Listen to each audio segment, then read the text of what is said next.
telephonic or video conference. And in accordance with those suspended rules, we certify the following, that notice of this meeting has been posted online for at least 72 hours, as well as at the district offices. Although members of the board, not all are gathered in a central physical location, we do have a quorum in attendance at this meeting by both telephone and internet access and in-person attendance. We are meeting by use of both telephonic conference call, online access, through the use of an email link for questions, and also in person. If a member of the public submitted written comments in advance, the board president or a member of the administration will read the comments into the record before or during the board consideration of that particular item that comment relates to. If you would like to provide comment at a future meeting conducted by video conference or telephone call, please follow the instructions on the meeting notice. All other meeting procedures will adhere to board adopted procedures to the extent practical. And an audio recording of this meeting is being made and will be available to the public at a later date. If you have any questions about these suspended laws, please call the Office of the Attorney General at 888-672-6787 or by email at COMA@oag.texas.gov. And since we do have both a virtual and in-person meeting with notices, we have a hybrid meeting. We do have open forums, so an open forum, anybody wishing to sign up should have contacted our administration or our board secretary to be able to designate if you want to speak in open forum or if you're going to speak on a particular item on the agenda. So with that, then we will now take that to the next agenda item. Sonia. Yes, sir. CISD vision and mission statements. All right. Mr. Payan and Ms. Mendoza, would you read those into the record for us, please? Mr. Payan, I'll take the first one. Okay, go ahead. Vision statement. Canutillo ISD is a premier district preparing tomorrow's best today with innovative, future-focused learning opportunities for every student. Okay, our mission statement is, our mission is to create rigorous student-centered classrooms which develop future-ready students to compete in a global economy and thrive in a multicultural world. All right, thank you both for reading those into the record for us. That takes us then to the next agenda item, Sonia. Ethical guidelines. All right, Dr. Your ethics, according to the Green Bay Packer Cup.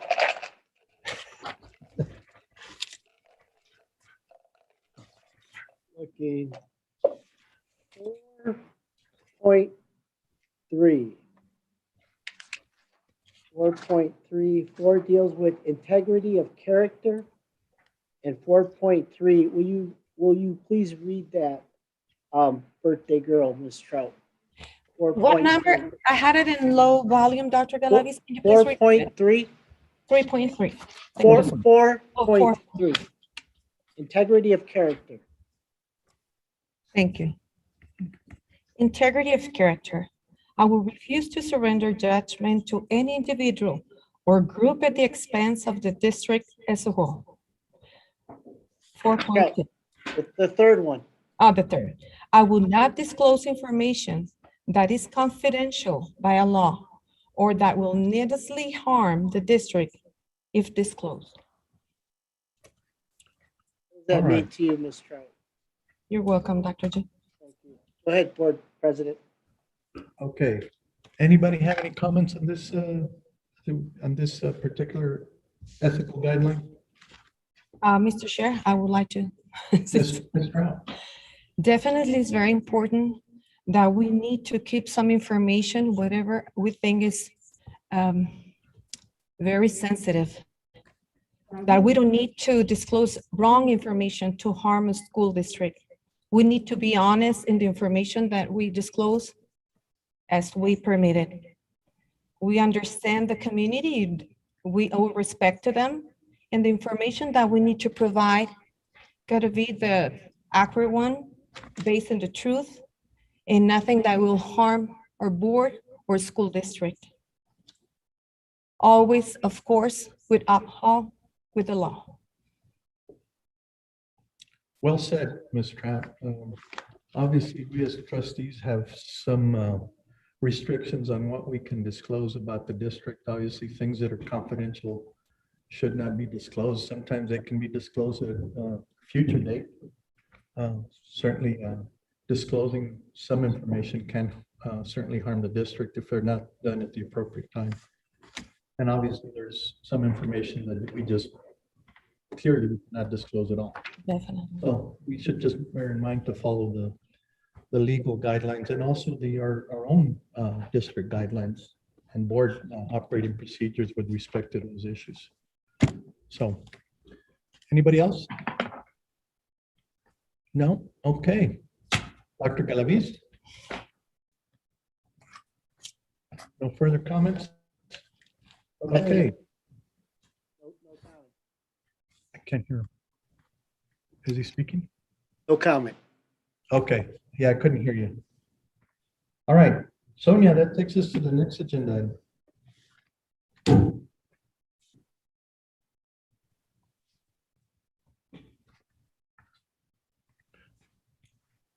Hello, Sonia? You're on mute, Sonia. We can hear you. Sonia, we can't hear you. I'm not on mute. Okay. Yeah, we can't hear you, Sonia.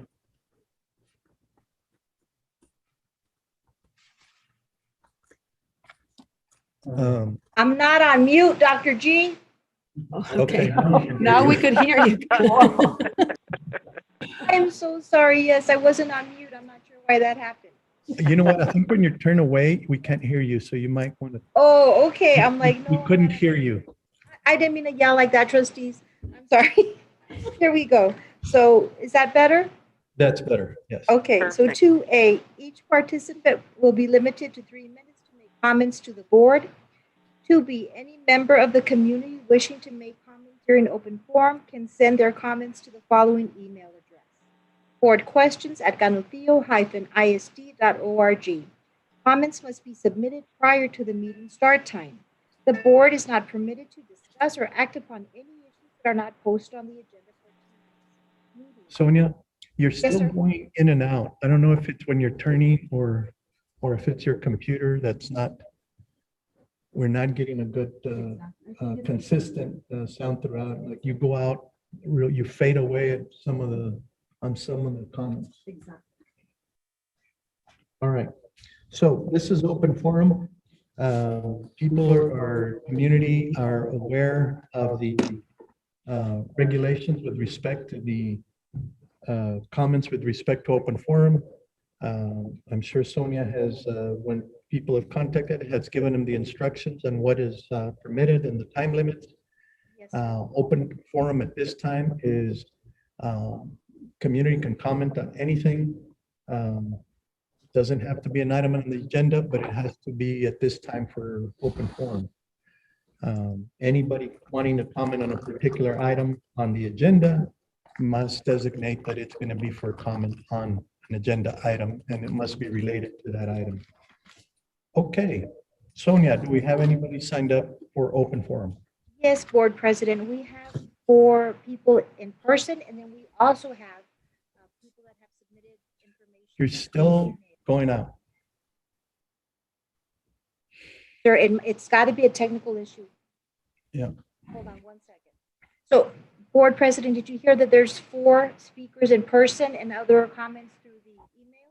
Yes, we heard that there's 4 people in person and a couple other people online that made comments. Is that correct? Yes. All right. Who would you like Okay. to? Let's go ahead and begin with those people that are in person. All righty, our first speaker will be Maribel Rodriguez. All right. And Ms. Rodriguez is here present. Ms. Rodriguez, you may follow our staff to the designated point to make the comments.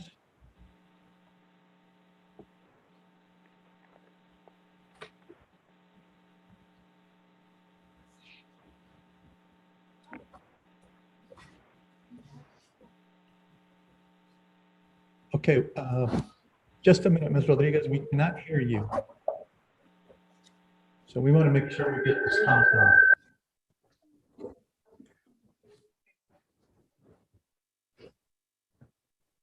Do I speak now?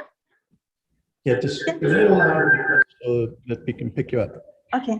My name is Maribel Rodriguez. I'm here for the second time. I do have a complaint that hasn't been resolved. It's regarding Coach Morales and his unethical behavior towards athletes. I'm here with high expectations of something to be resolved, knowing that it's not going to be resolved. Why do I feel this way? Because I've already brought this for a couple of months, probably say a year with this issue, and nothing has been done. I've taken it to Club Settle. I did a grievance. I filed grievance 1, and all they did was turn around and I asked for an investigation, and all they did was turn around and go back to the same people that I've been complaining to that have done nothing about it. Okay, Ms. Rodriguez, I'm going to stop you at this point. Yes. I don't want to keep you from making public comment, but if this is, since this is going to involve a personnel issue, and you have made a formal complaint in writing, have you? I've made a formal complaint. I did a grievance and nothing was done. Okay, there is a process where if at whatever level you're at in the grievance, you may then appeal that decision. But eventually you keep appealing and it will come to the board.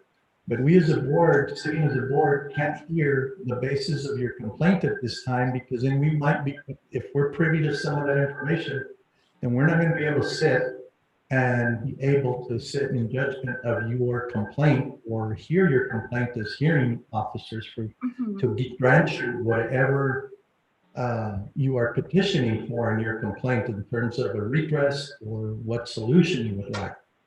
Now, you can continue making a statement, but if it's related to your formal grievance, my suggestion that you contact administration and you know, because there's different levels of grievances. And Correct. so if you are not satisfied with, if you're at level 1 and you're not satisfied, the superintendent will designate somebody above that person that you may then appeal your decision to level 2.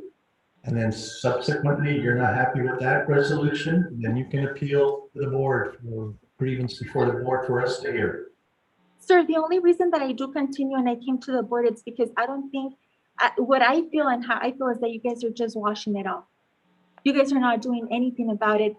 And it doesn't matter if parents complain. For some reason, you guys, you guys seem to be protecting Coach Morales.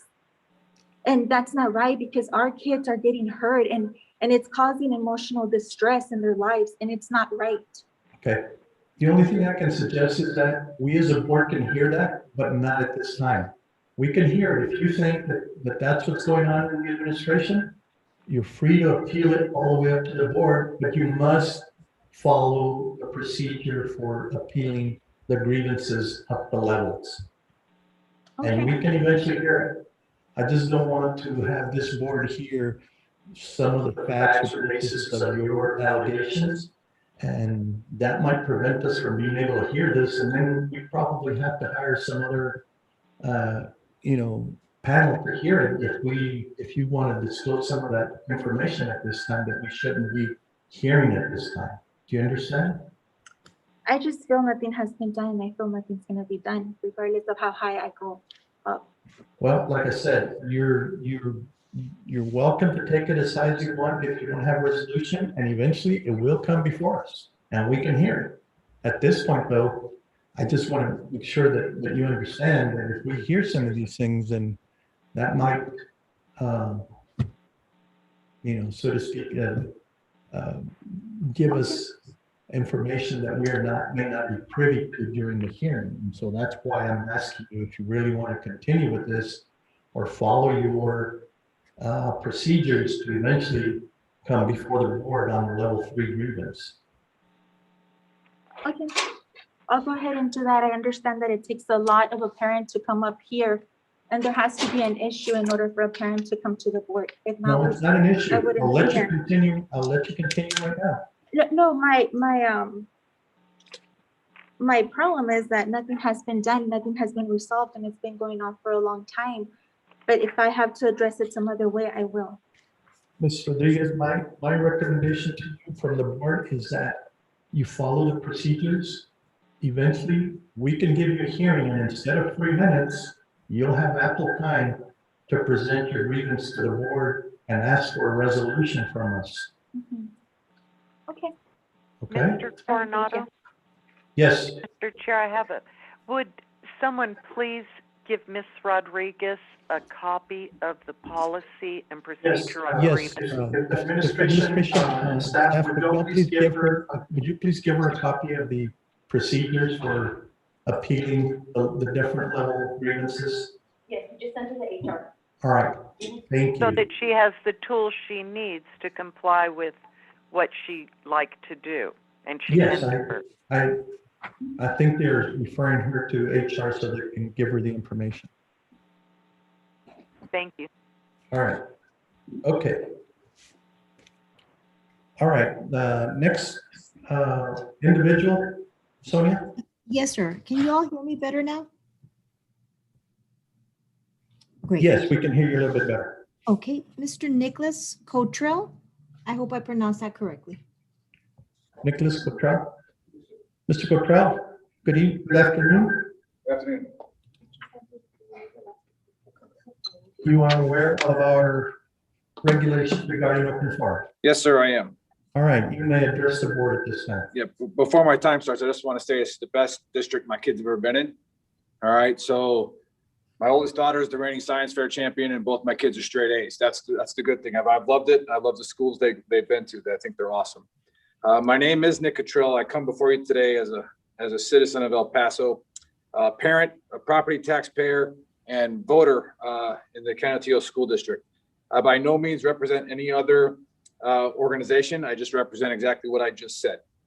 I have to say that, unfortunately, because my private citizen email account was shared with a government agency by the Office of the Superintendent. It was the wrong one too, by the way, but I ended up getting the word, and it cleared a legal review because there was nothing wrong with it. I was well within my rights. I'm requesting an immediate inquiry of the Office of the Superintendent to why the office slandered my name in the perceived intent to threaten my standing or career and hurt my family. At this point, it is clear to me that the Office of the Superintendent is not capable of running a complex organization, all right, during a period of increased adversity, or he is completely capable. And the policies of this board and who they make decisions with have handcuffed him and caused him to not be able to critically think or take initiative for the welfare of students. I did request that the emails that I had a conversation with the superintendent get forwarded to you. I don't know if you guys have that. The first email, again, I was emotional, and with emotion comes a little bit of irrationality, and I understand that. So there were some things I said in those emails that weren't very professional. All right, so I apologize for those. Okay, but when it comes to your daughter being falsely accused of being exposed and missing 28 days of school, all right, it gets a little frustrating, and it costs my family money. Okay, because people got to take off work. So I don't know if you got those emails, but in the last part of the email, the last email I sent, I wished him to have a great day. All right, and it ended. It was over with. There was no reason for these emails to get forwarded anywhere. Don't know why they did. That's what I would like the inquiry for that. It is my perception that this board, and with the decision-making that comes along with the COVID policy, that has fallen, like many other local policymakers, into the group thinking trap. In my experience with group thinking, it destroys critical thinking, common sense, and initiative. I CC'd the principal of Reyes Elementary in this email because I think she's a tremendous person. I think she's a leader. Okay, I think that she has a super bright future, but I just with our conversations together, and I'll let her answer that. She's handcuffed. All right, she is handcuffed with her ability to make decisions based on your guys' decisions, based on your policy decisions. All right, I look at you guys now. I observed you as you walked in, and you did normal human things, like you shook hands, you hugged, your masks are off. Okay, my daughter gets sent home for just taking her mask down during gym class. And she is in a CDC guideline recommendation to where she's at the lowest risk of anybody on this planet. And she gets sent home because she does this during gym class. All right, maybe you guys have made policies that these principals and these teachers can enforce. It is almost impossible. Okay, but with that, and here comes the group think again. All right, we're doing a lot of things that other people did, other policies did. And I wrote in that email that I personally got the parks reopened.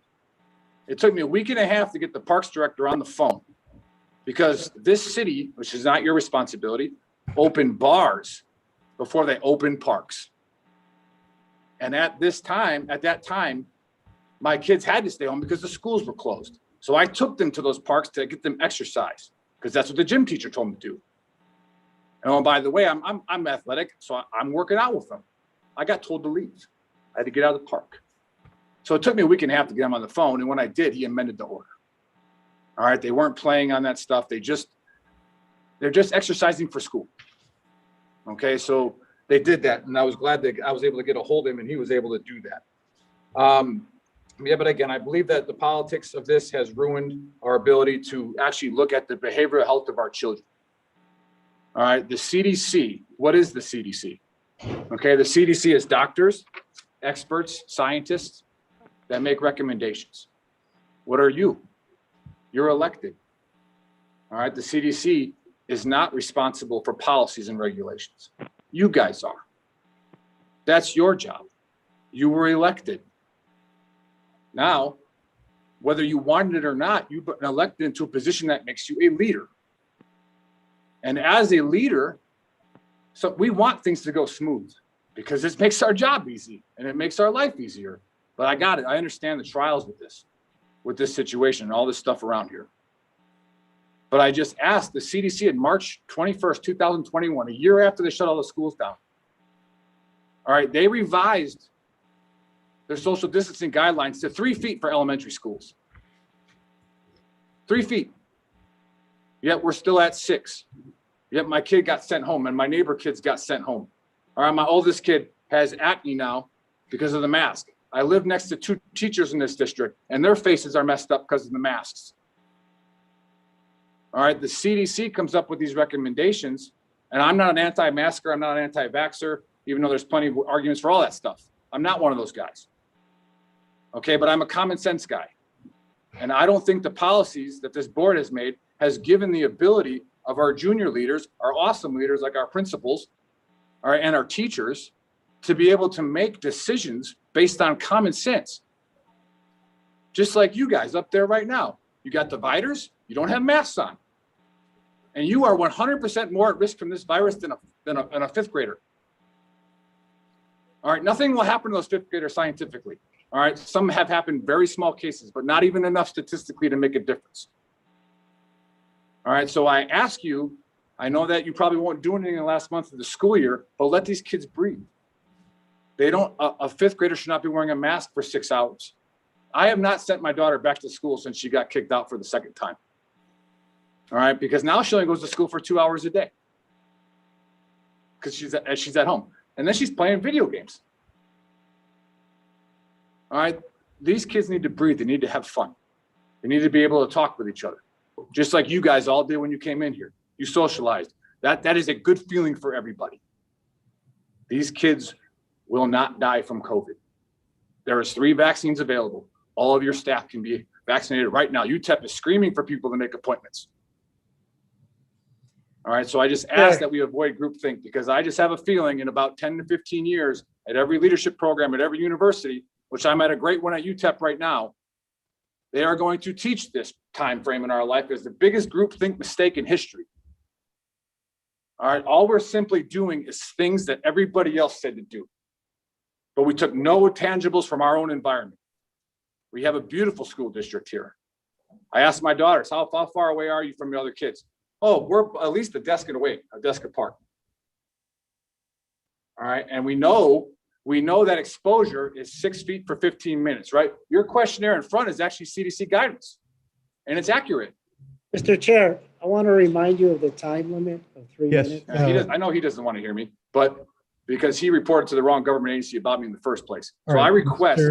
Mr. Cottrell, I'm gonna, warn you about saying specific things about certain personnel. Correct, sorry. You wanted, there's a procedure we have. If you You're right, I want to file a complaint, but please do not address individual, either the board members or the staff at this time. This is for an open forum. No, you're We're correct, sir. I free to apologize for that. continue. We do have some time restrictions. But again, my suggestion to you is if you disagree with any policy that this board has adopted, you're free to file a grievance with administration, can give you information on how to do that. And we will certainly, the board can then take that up under, appropriate measures as I directed the previous person who wanted to divulge certain things. So we will be glad to take that up. If you're speaking about general policies, you can continue. But if you're going to get with the specifics, my suggestion is this isn't this isn't enough time period. No, like I said, I understand. for you to I discuss understand. that. I understand. I understand. So my suggestion to you would be, is basically follow the same and have, either you can contact any member of the board or administration about trying to get, and we'll get with our legal counsel about trying to get an item on the agenda for that. Okay, thank you. All right? Let your leaders lead. You have leaders in your district, let them lead. All right. Thank you, Mr. Cottrell. All right, next agenda item. Sir, our next speaker is Nathan Baines, I believe. Nathan Baines. Baines. Excuse me? Is it Barnes? Barnes. Okay. All right, Mr. Barnes, welcome.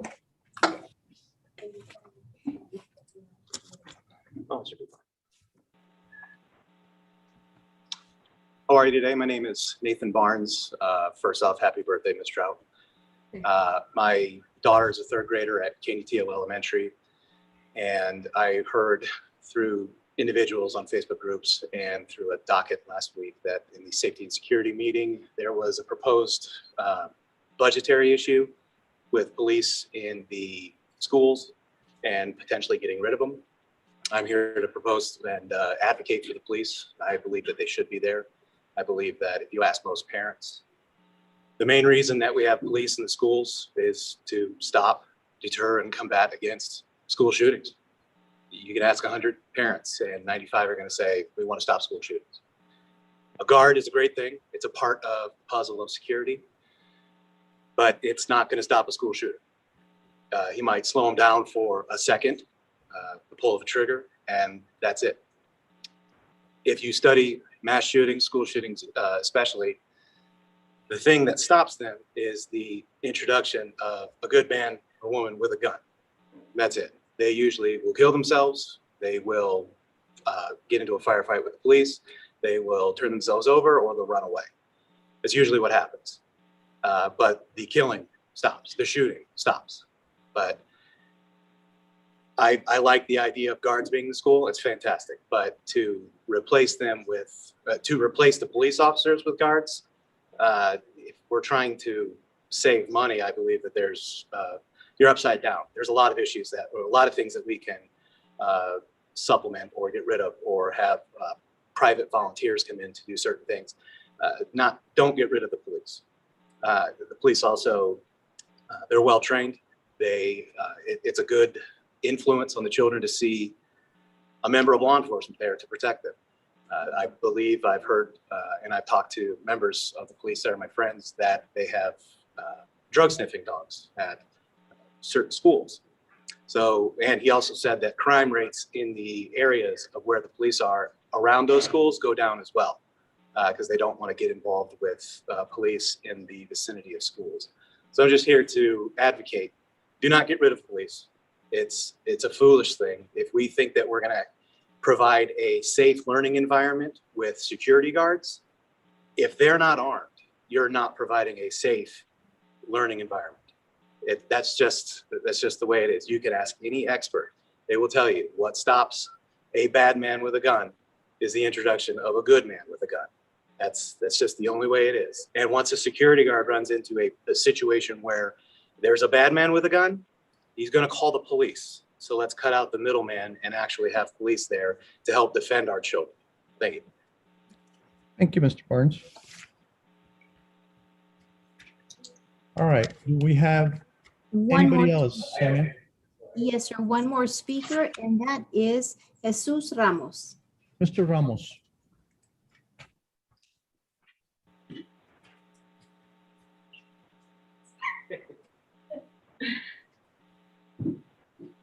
Good evening, Mr. Chair. Good evening, Board.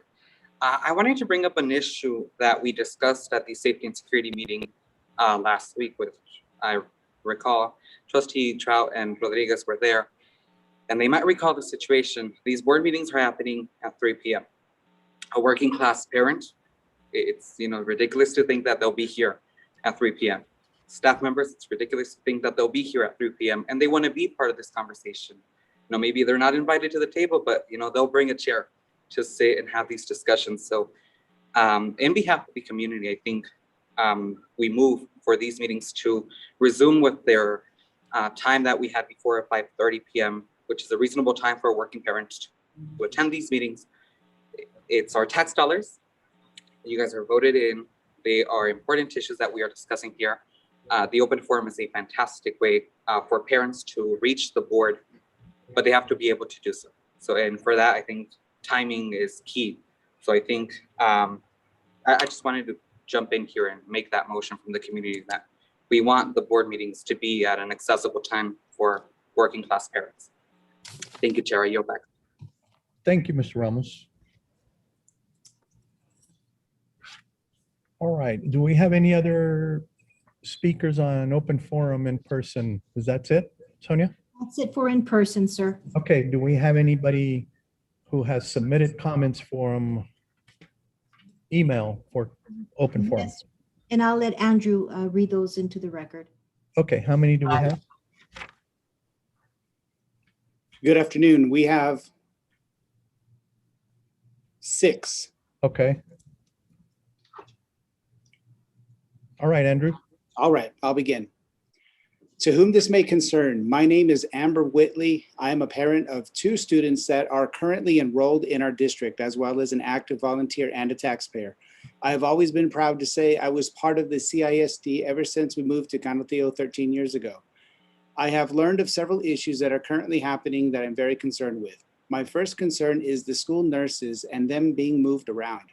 As a parent of 3 children that have chronic illnesses and that have been taken care of by several of the nurses on staff, I know we have some amazing nurses, and I am worried that we might lose some of them due to this change.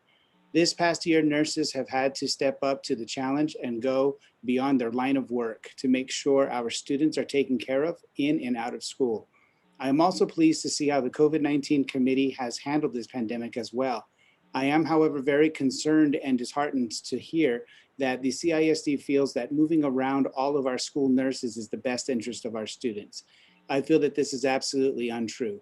I know firsthand how important it is for a nurse to know the students and their individual needs. It is also necessary for the nurses to learn which students have chronic illness and how to treat them and learn each student's individual medical 504 plan. Just that alone requires a good amount of time, communication, and education to be able to to provide the best care for those students. By moving all the nurses around, you are creating a chaotic atmosphere for these students and parents. Not only will these nurses have to learn about their new chronically ill students and their parents, but also the rest of the student body and their new principals and staff and the new setup of their office. I understand that sometimes we need to change things up to keep people engaged and moving forward, but the timing has been chosen of this move of nurses is absolutely bizarre to me, and I do not think it is in the best interest of our students by any means. Next school year is unknown, and when the students go back to face-to-face learning, the nurses will already have a lot on their plates dealing with all the safety regulations to keep our students and staff safe and protected from COVID-19. Please reconsider this action brought upon the nurses and our students and their families. My second concern is our CISD Police Department's potential disbandment. I am personally in favor of keeping our police department, as I have seen more positive effects of having them rather than negative. I have noticed that the criminal activity in my neighborhood has gone down dramatically due to their presence. It brings our community a sense of peace and safety knowing that they are around and patrolling our schools. I also know as a parent that having the K-9 unit has helped slow down the rate of drugs in our schools as well. With all of the mass shootings happening lately, we need to have officers helping our district and protecting our students. Please do not disband them or defund the CISD Police Department. We need to raise their budget and make our schools safer and unified. Thank you so much for your time, Amber Whitley. All right, next.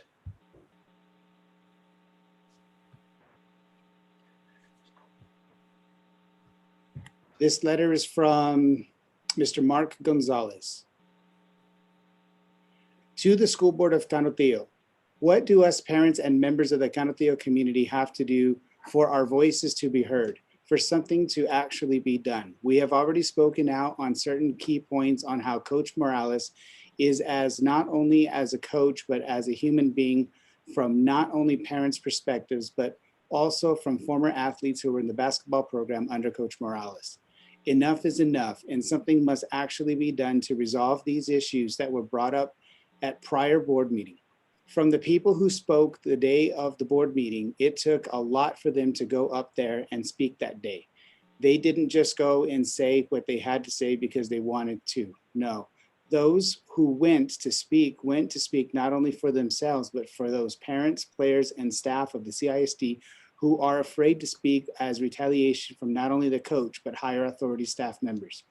Many are afraid if they speak up and something is done or not, there would be some kind of retaliation, not only towards them, but as well as their own kids they have in the district. As for the ones that have had private meetings with Coach Morales, that the principal in the room during those meetings, not once did they inform us that we had to do proper paperwork and that to document what was said or done that day. Why didn't they inform us? Why doesn't anybody who has the authority or who knows how situations need to be done do it the right way?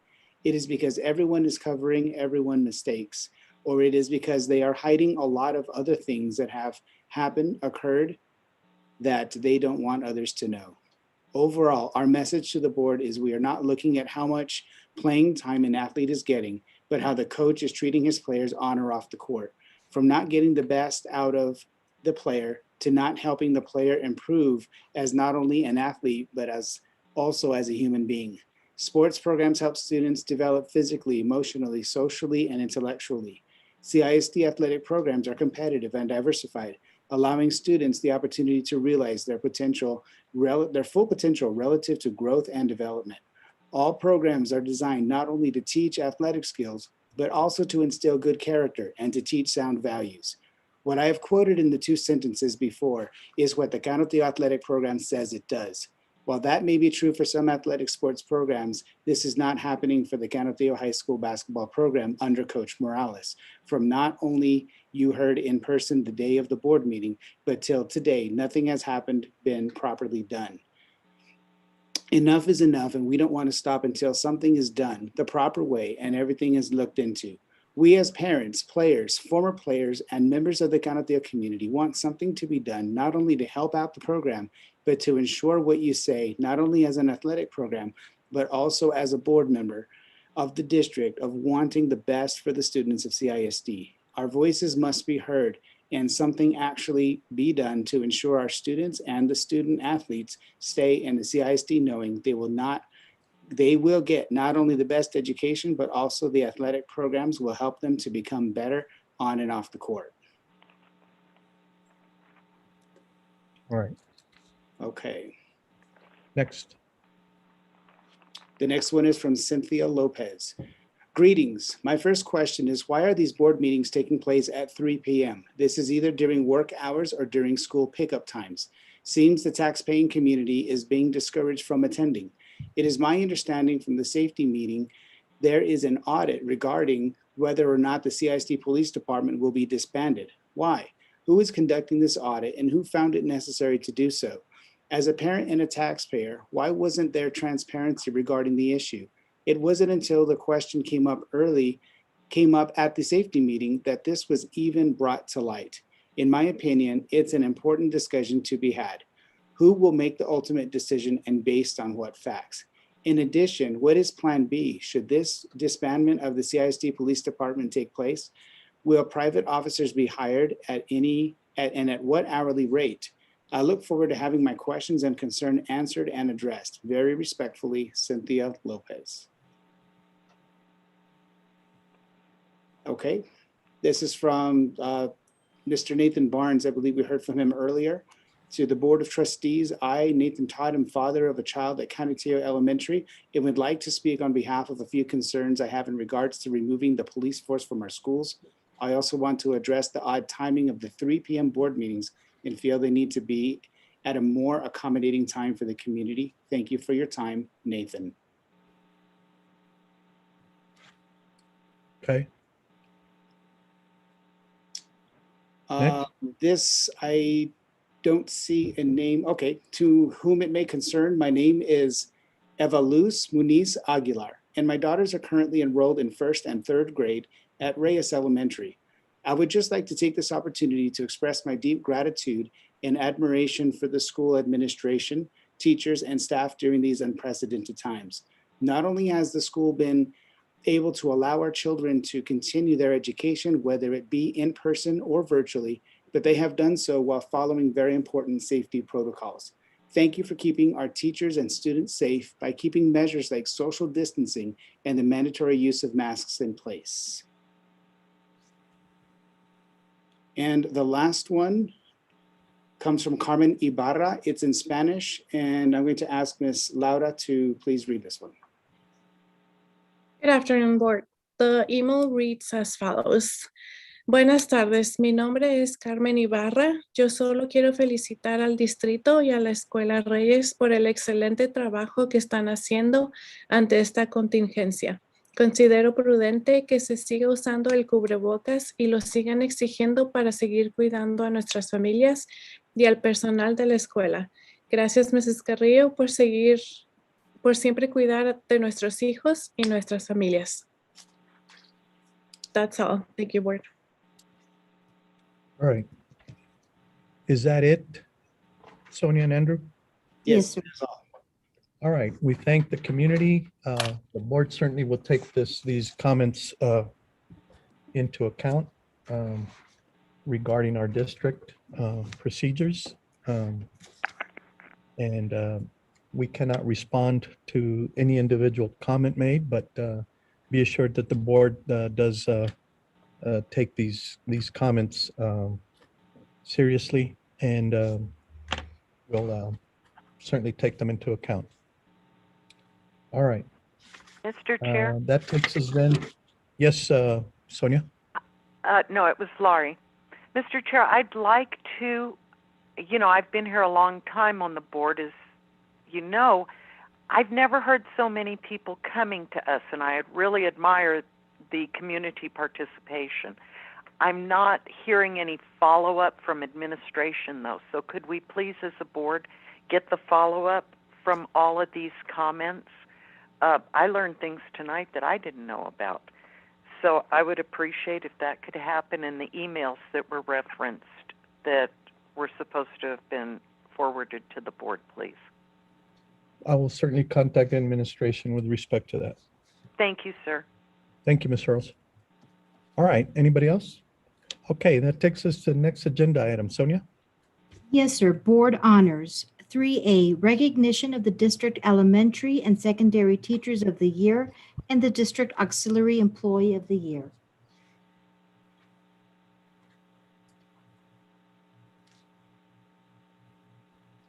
Good afternoon, Board Hey. President Coronado, members of the board, and Dr. Galaviz.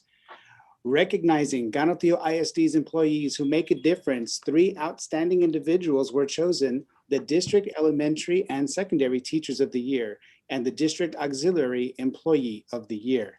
Let's begin with all of our campus auxiliary employees of the year. We'd like to recognize Isabel Escobar from Gaноtillo Elementary School, Lizeth Villaseñor from Jose Damian Elementary, Olivia Chavira from Bill Childress Elementary, Paula Clegg from Deanna Davenport Elementary, Jose Luis Escobar from Gonzalo and Sofia Garcia Elementary, Marina Reyes from Reyes Elementary, Cynthia Montoya from Jose Alderete Middle School, Jose Reyes from Gaноtillo Middle School, Catherine Cano from Ganotillo High School, Natasha Keltner from Northwest Early College, and Sergio Rizzo from Central Office.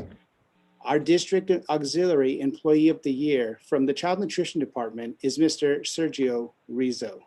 Congratulations. Congratulations to the honorees for the Auxiliary Employees of the Year.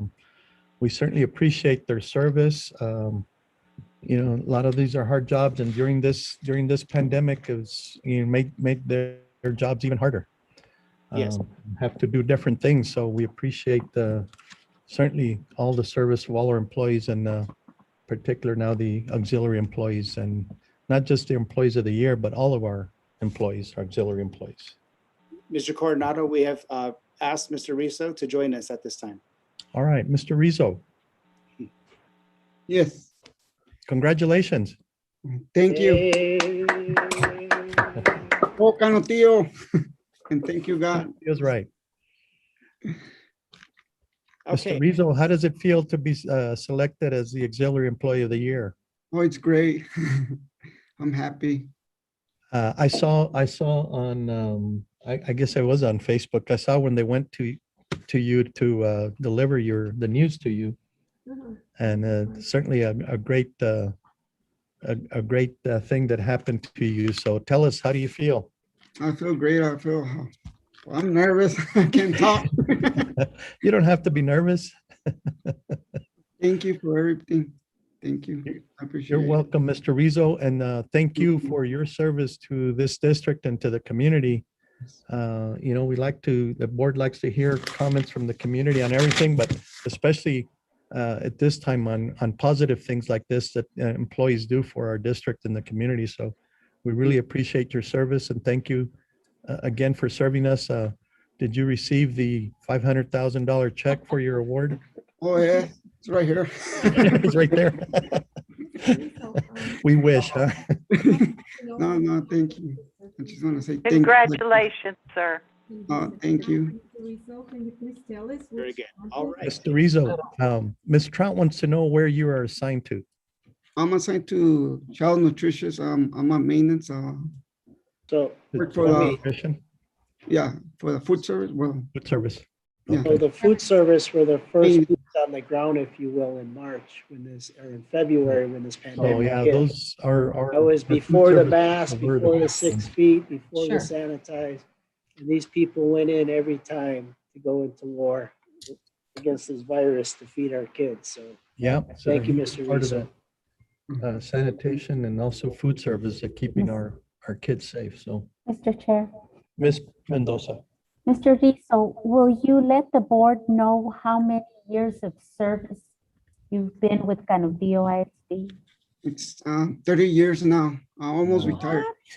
Way to go. Congratulations. What? You barely Congratulations. look over 40. Thank Really? you, Sergio. Ooh, I was very Congratulations. young when I started. I started at 17 at Davenport as a custodian. Wow. You know, when Yeah, you still look pretty young. yeah. Tocayo. Oh, okay. Yeah. You have a good name. All I can say. God bless you. Thank you for your service. I really appreciate all you do for our kids.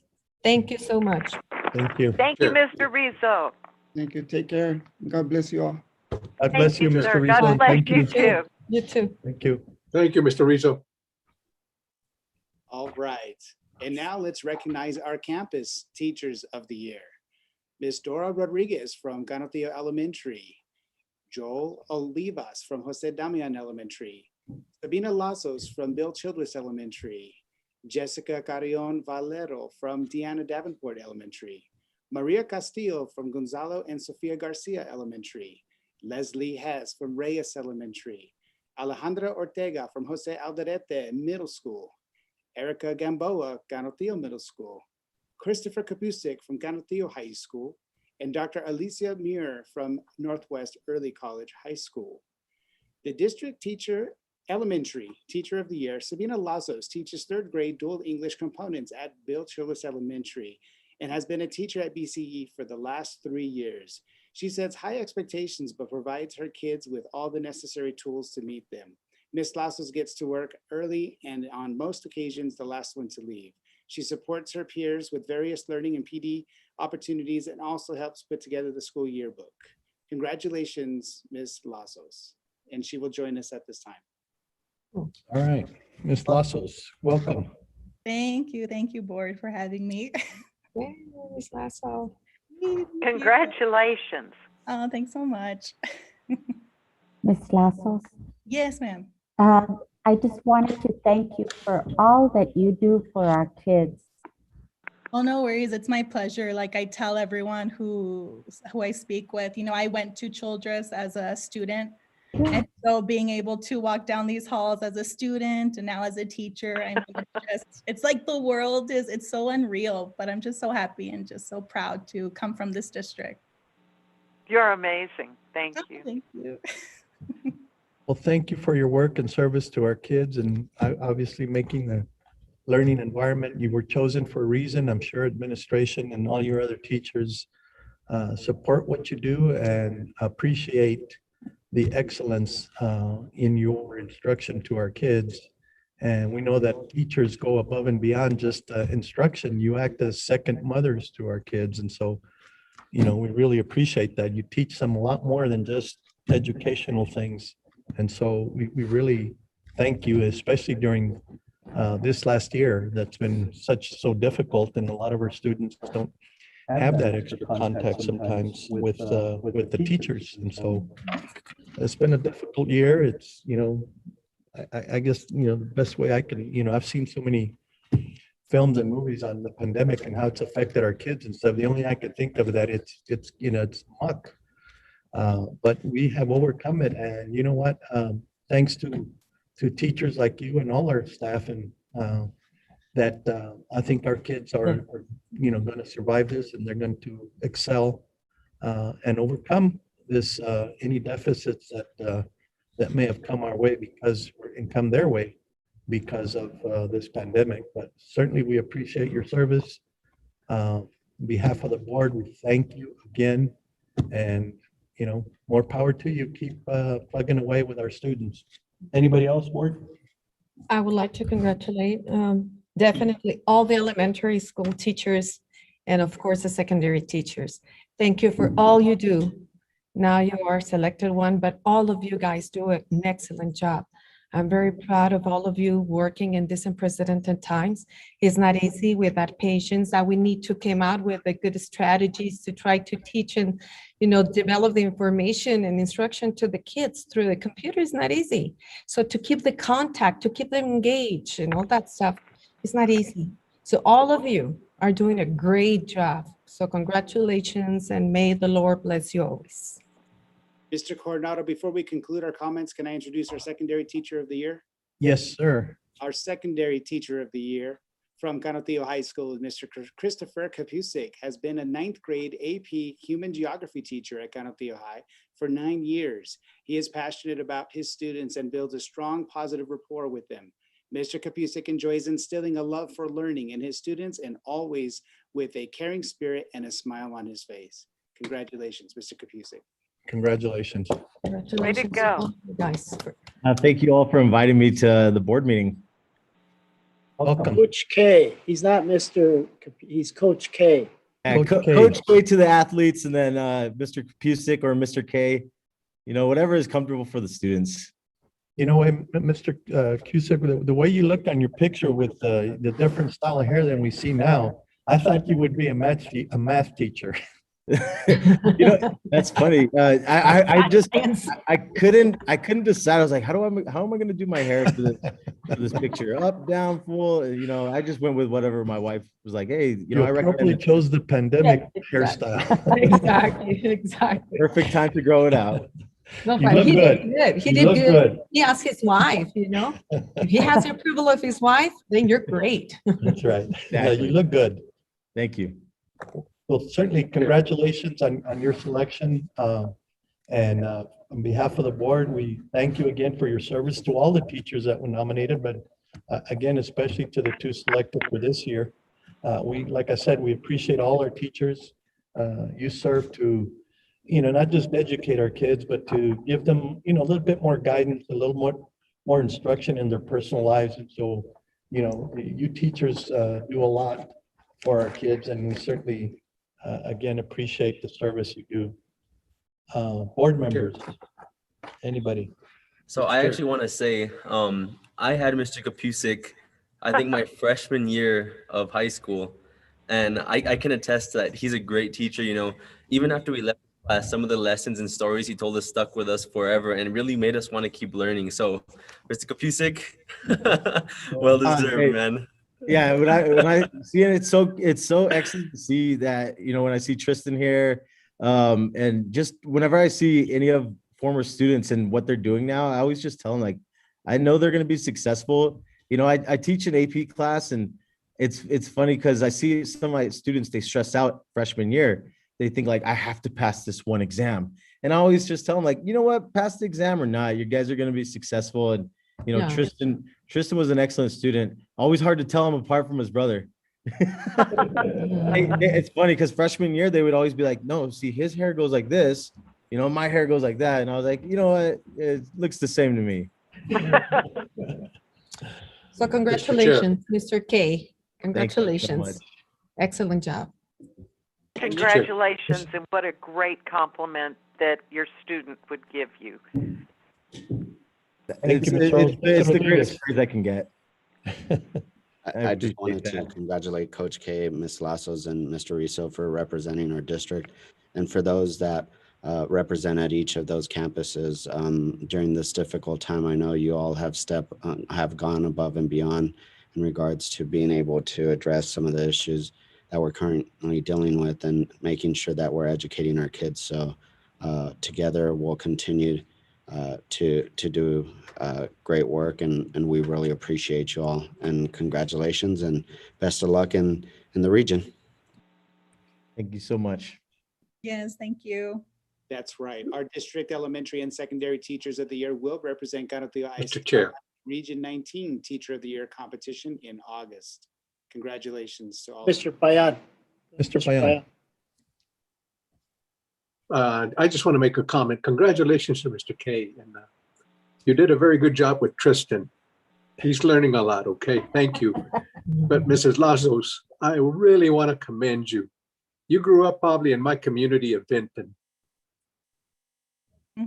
and you grew up in Childress. And now you're showing those kids what a kid from Vinton and Childress can do. Those kids need your modeling. You're a tremendous model. Thank you.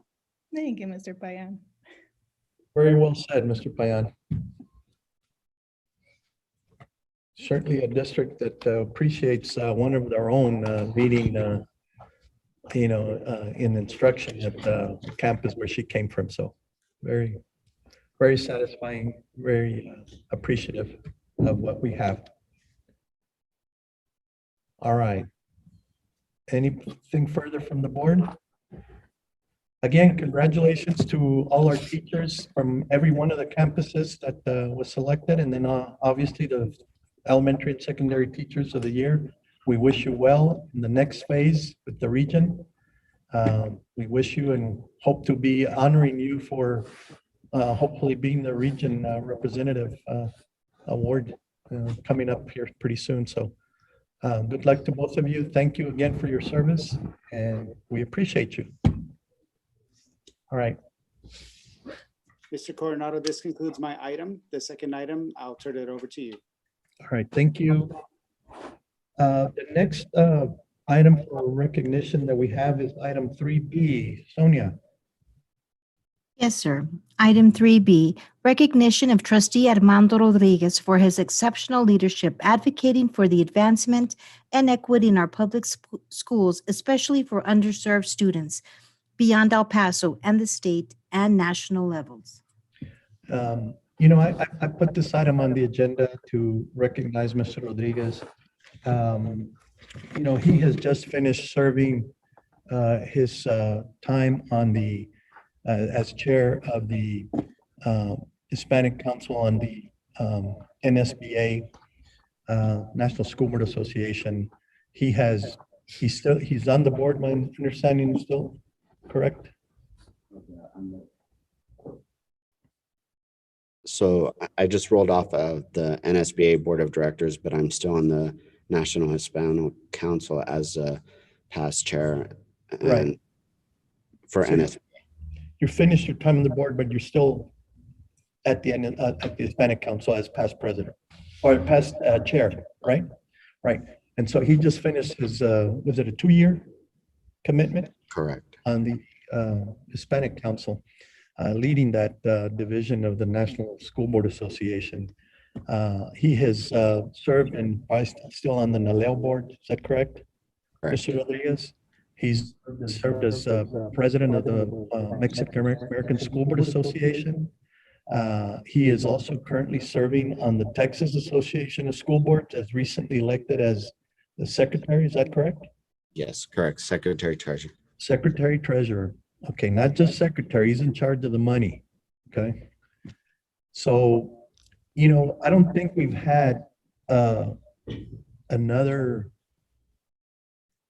board member from this district that has served in that capacity with so many different educational boards as Mr. Rodriguez.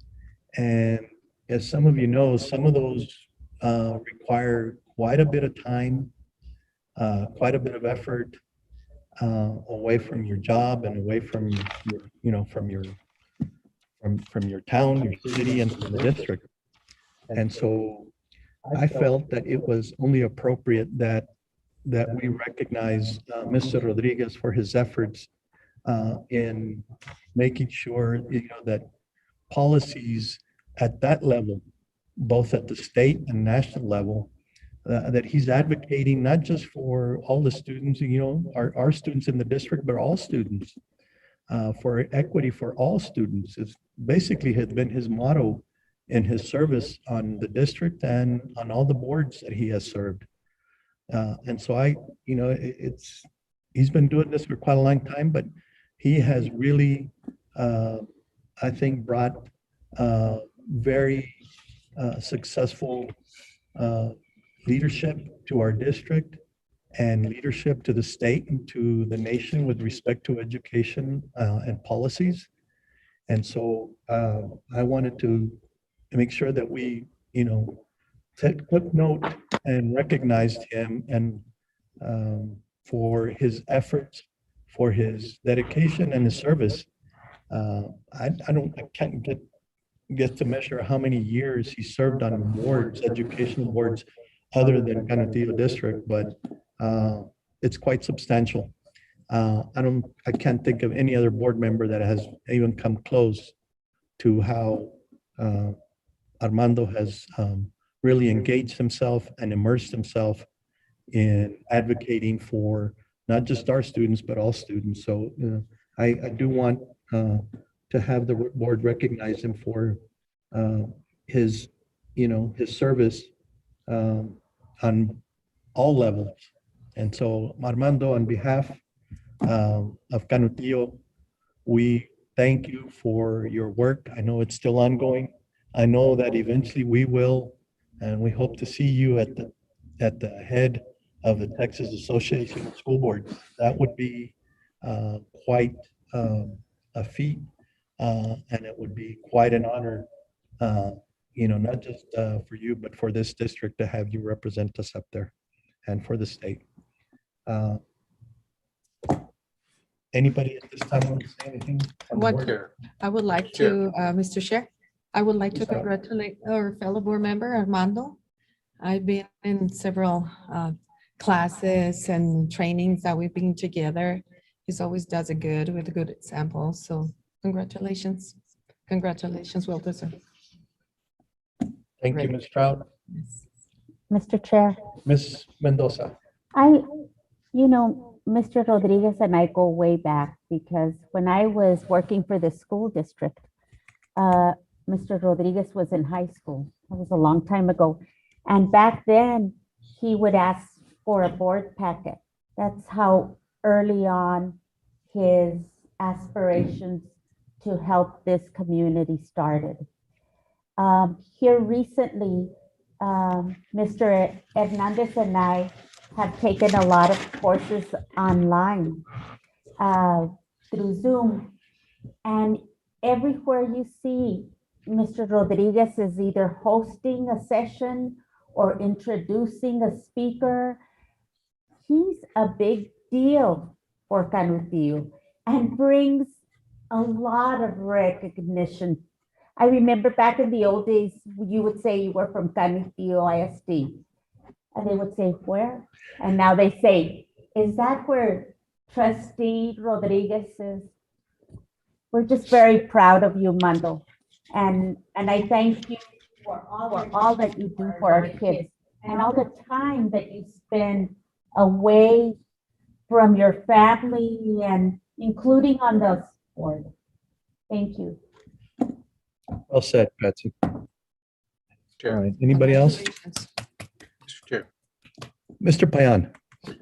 No, again, very first training session that I went to with the at Region 19, and we were all there, and Mando was there, and I started seeing people coming up and hugging him and talking to him and laughing with him, and I said, a lot of these people know Mando. I wonder, but I came to recognize Mando is a leader.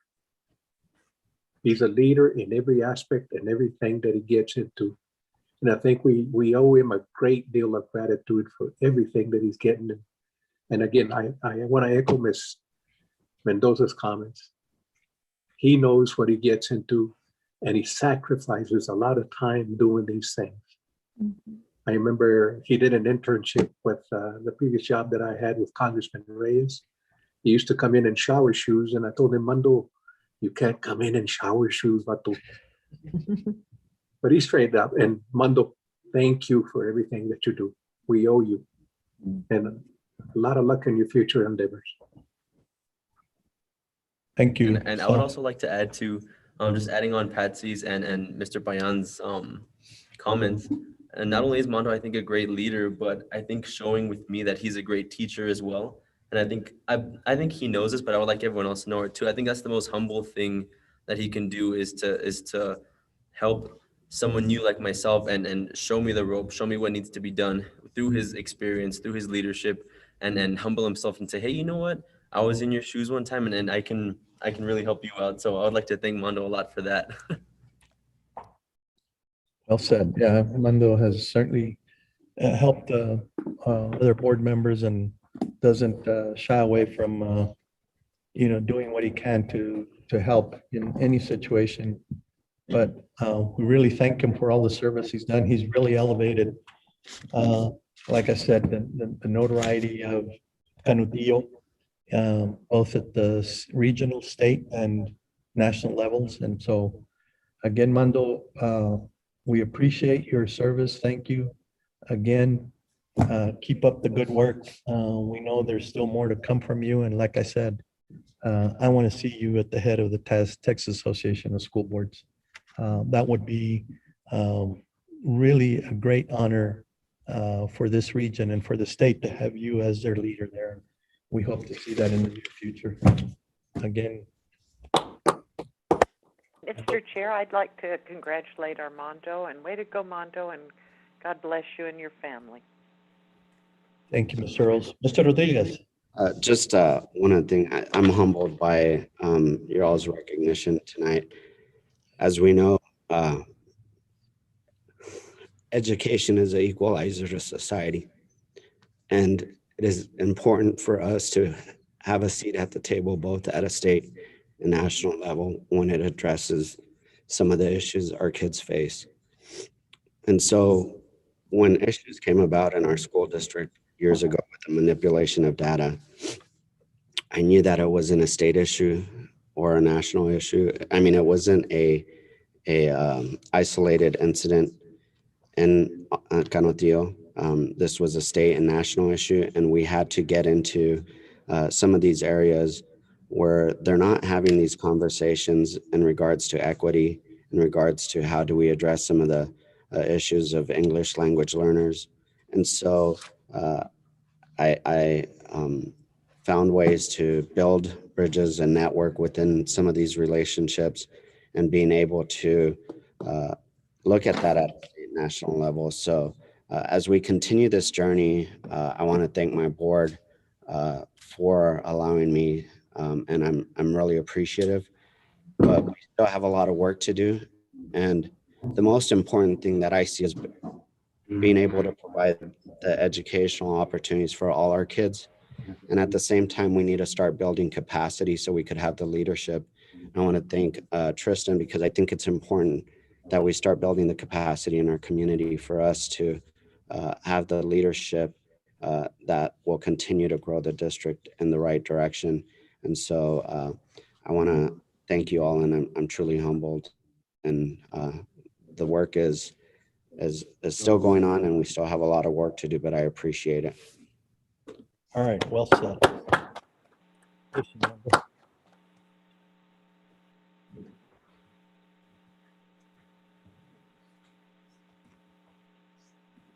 All right. Very well said by everyone.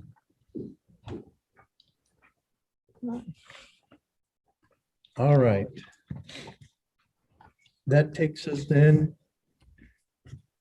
to the next agenda item. Sonia. Their Board of Trustees business. 4A, high school presentations. 4A. Okay, Sonia, we can't hear you. High school presentations. Canotillo High School presentation. Okay. Who will be presenting, Dr. Galaviz? Mrs. Clapsaddle. All right. Mrs. Clapsaddle. Hello, Mr. Coronado, and Hello. how are y'all? Dr. Galaviz? Hello, Ms. We're Clapsaddle. fine. How are you? All righty, so Andrew, I'm going to, I need to be able to, I think, share my screen. Andrew, you're gonna put up my, the presentation, sir, I believe you have access. Is that correct? to share? Share screen? I do. Just a moment, Andrew. Let me make sure.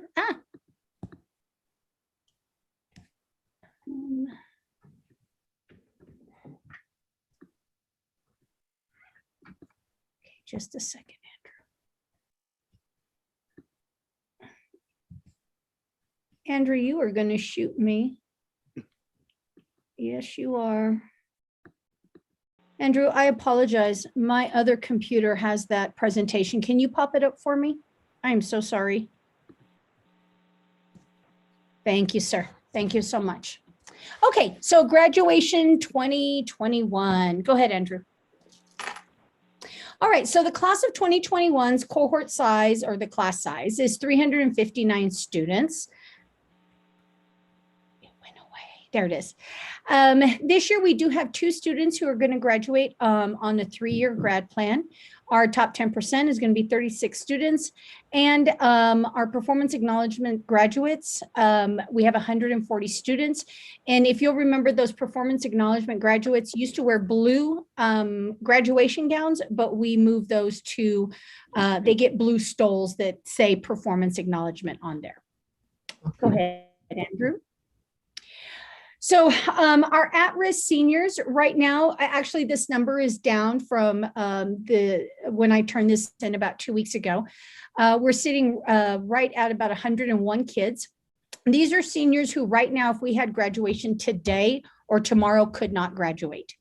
It could be due to attendance. It could be due to grades, or it could be to not having passed their state EOC, end of course exam, and they're needing to complete either the individual graduation plan project, but we also have to have them take the test again. We just finished English 1 and 2, and we have algebra, biology, and the US history coming up. However, the majority of the seniors, I think with the exception of maybe 8, I believe is the number on that one. All of those seniors passed the social studies, the US history last year as juniors, so they got the COVID exemption. But we did have a couple that did not pass, so they are going to have to test this year. So your senior task force team consists of myself and Mr. Hardison, who's my assistant principal of curriculum instruction.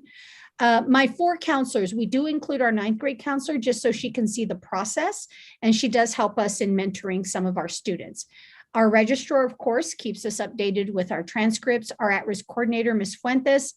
Our credit recovery team, Mr. De Leon, Ms. Erler, and Ms. Ariano. And then, of course, our principal plan team. These are the team members that monitor the kids who are making up hours for any credits that they may have lost. Ms. Holly Lopez, Mr. Samadedia, and Ms. Bueno oversees all electives. Go ahead, Andrew. Attendance grades and individual graduation committees, or the IGCs. So under attendance, if a student does not meet the 90% rule, of course, they lose credit. Even if they pass the class with 100, if they have more than the allotted number of absences, this year it's 5 per semester, then they must make that up. Right now, we have 74 seniors who are making up those hours on the principal plans. And I just got a big old pile, so they're finishing up and we're making great progress. Grades and credits, we are meeting every Friday, and we go by letter, kid by kid that's on our at-risk list, and we're looking at their grades. We have, we do credit averaging. We're doing Saturday school. We've already done 3 Saturdays. We have 2 left. Teacher mentors since January have been working with our seniors to make sure that they get finished. And right now we have 49 of our 359 seniors that are eligible for an individual graduation committee project. 33 of them only need to do 1. Okay, that's it, the majority. We do have 8 that still have 2 tests they haven't passed, so they'll do 2 projects. We have 4 seniors that have not passed 3. So what we need is they have to pass 1 of those tests because they only allow you to do 2 projects, okay? And then we have 4 other seniors who have not passed 4 end of course exams. And I can let you know that on those 4 seniors that are lacking 4 of the tests, these are our EL students that they'll stay and then they leave and then they come back and then they'll leave again. And so they're very transient between us and home country. And a lot of times they just aren't here to take the tests. It's not that they've taken and failed them. They just haven't been here to take them. So we've been working to make sure that they're here. They've come in, they've taken our tests because they have to pass 2. They have to pass 3 of the 5 to be able to graduate. So we're really working with those. And we will begin our IGCs next week. And all of those projects will be completed by May 15th. Our instructional coaches, Ms. Moore and Ms. Smith, head that, and they take care of that and assist the kids in making sure that they get that done. Okay, go ahead. So what supports have we been providing for our seniors this year? This year has been tough. You know, it was when they're here, it's easy. I can call them in and give them the what for if they need it. But this year, we've really had to think out of the box and do a lot of extra things off campus for them. So we've done emails, phone calls. We've had mentors since January. We did home visits. Anybody we couldn't get in touch with a call or bring in for a meeting, we went to their homes to sit down and talk with their parents and let them know that they were in jeopardy of not graduating.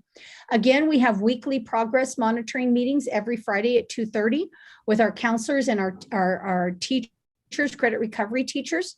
We had senior meetings in January on a Saturday. I had about 20 people show up, teachers and different mentors come in, and they met and talked to the kiddos about what they needed to get done. And And we're planning another senior parent meeting at the beginning of next week. Actually, we had a lot of kiddos that were finishing up, and we want to not have to bring people in if they're good. So we're going to look again at how many seniors we need to have meetings with, and we're going to run those in the evenings. And then anybody who can't come in the evening, we'll have a Saturday morning available for them to come by and see us. Okay, go ahead. The numbers on this have increased as well. We are sitting at almost $1.2 million. We've actually exceeded that. We do have a Terry Scholar. We did have a young man who received a full scholarship to Notre Dame. Our FAFSA grants are at $90,215. I had a senior meeting, it'll be 2 weeks ago this Saturday, with parents just to give them information on graduation.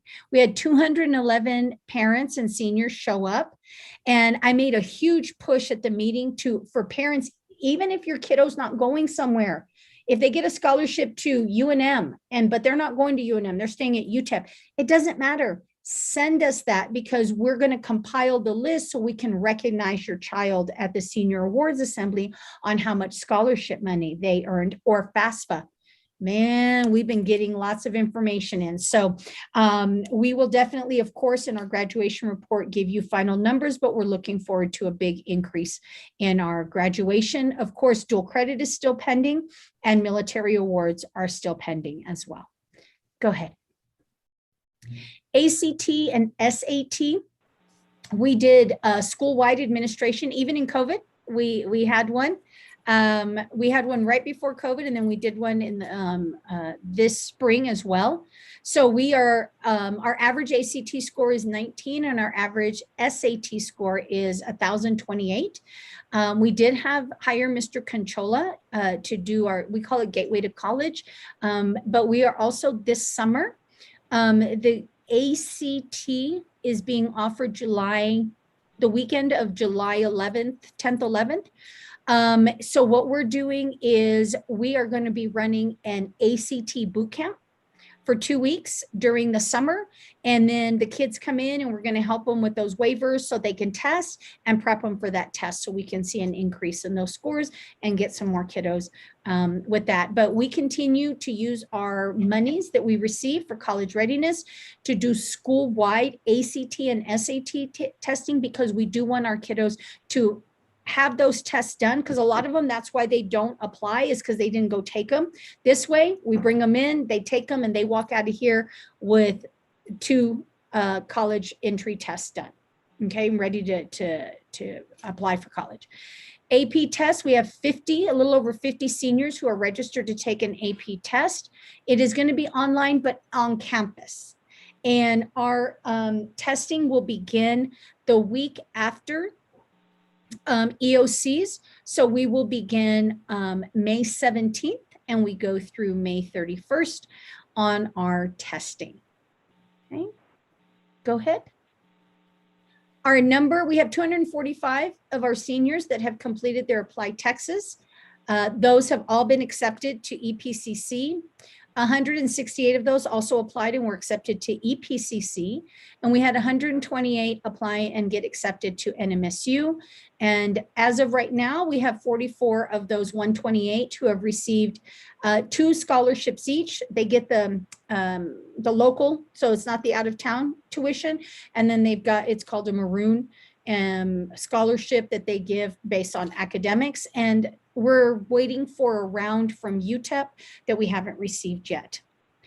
We had 140 students complete their FAFSA, which of course, regardless of income, everybody needs to complete it, or you're not going to be eligible for any type of school loans, any type of scholarships, or any type of financial aid. Okay. And then our Texas Success Initiative, which is a required test that they have to take in order to earn dual credit, to be able to take dual credit classes. We have been looking at making sure our seniors are being TSI tests. We're actually bringing them in, y'all, because we've been waiting since August, and we didn't wait, but it's been pending since August that there was going to be an option to take TSI online, and that just never came through. We're also running a TSI boot camp in the summer for 2 weeks. So we'll boot camp them one day, test the next day, boot camp on a Wednesday, test on a Thursday. So we're going to be bringing in our juniors and our sophomores because this piece is super important for them to pass in order to keep building our dual credit. And we have increased our dual credit offerings in science and a philosophy class for next year. So we're very excited about that. Go ahead, Andrew. We have a new tech network. We got a grant. I'm not sure if y'all are aware of this, but our CANUTO team received $6,000 grant to help boost college and career readiness. And we've also been given a Naviance, a program which allows our kids, it's like I guess the simplest way to explain it is it's like an inventory program.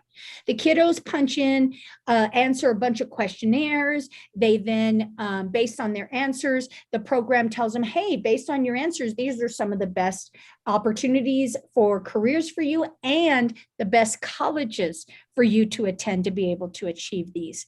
So we have worked with our graduation coach, Ms. Hernandez, has done an outstanding job making sure that not only are we working with our juniors, but we're working with seniors as well. Okay, so that we're very excited about that, and that's really helped us increase our FAFSA numbers as well. Okay. Go ahead, Andrew. On the counselor side, social emotional honestly has been at the forefront of everything with us, right? Because how are the kids going to be engaged in learning if they're having this stress and that COVID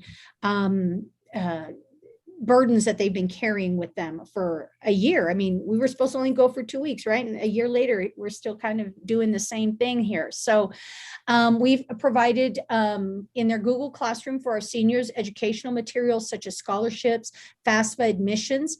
We also provide the social emotional material through class presentations. We provide them with access to us, me, the APs, our counselors, our graduation coach. We put Monday through Friday, 8 to 4, but y'all know we're available anytime they need us, right? We have done virtual senior college and career days, Zooming question and answers.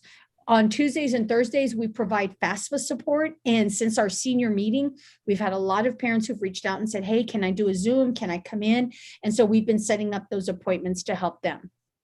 We are also making sure that we reach out to our kiddos on Remind, Facebook, Twitter, emails, texts, phone calls, letters, visits, home visits. Our teachers do an outstanding job as well of notifying us, right? They're the ones on the front line. So we're really working hard to provide that support, that social emotional support. And thank goodness we have a great counseling staff, but Ms. Nicole Morales does an amazing job. And whenever we need, I know our social workers were here today helping us with the kids. So they are doing an outstanding job. So I appreciate the board support on all of that. Go ahead, Andrew. Okay, and so we're going to have a contactless graduation. It's going to be hard, I know, because we're just going to want to hug on them, and we're not going to be able to. So we'll be at the Sun Bowl June 9th at 8 p.m. We're going to follow all our CDC guidelines. The gates will open for parents at 7. Every graduate will get 10 guests, tickets for 10 guests. They are assigned seating so that we can make sure that we social distance. We're not going to do a project celebration this year, but we do have, as you can see, our senior week there. We have our checkouts. We're going to have a senior breakfast. We'll do a senior awards divided up by, I practice ran it at our senior meeting and it worked out really great. So we'll go by counselors, by alphabet.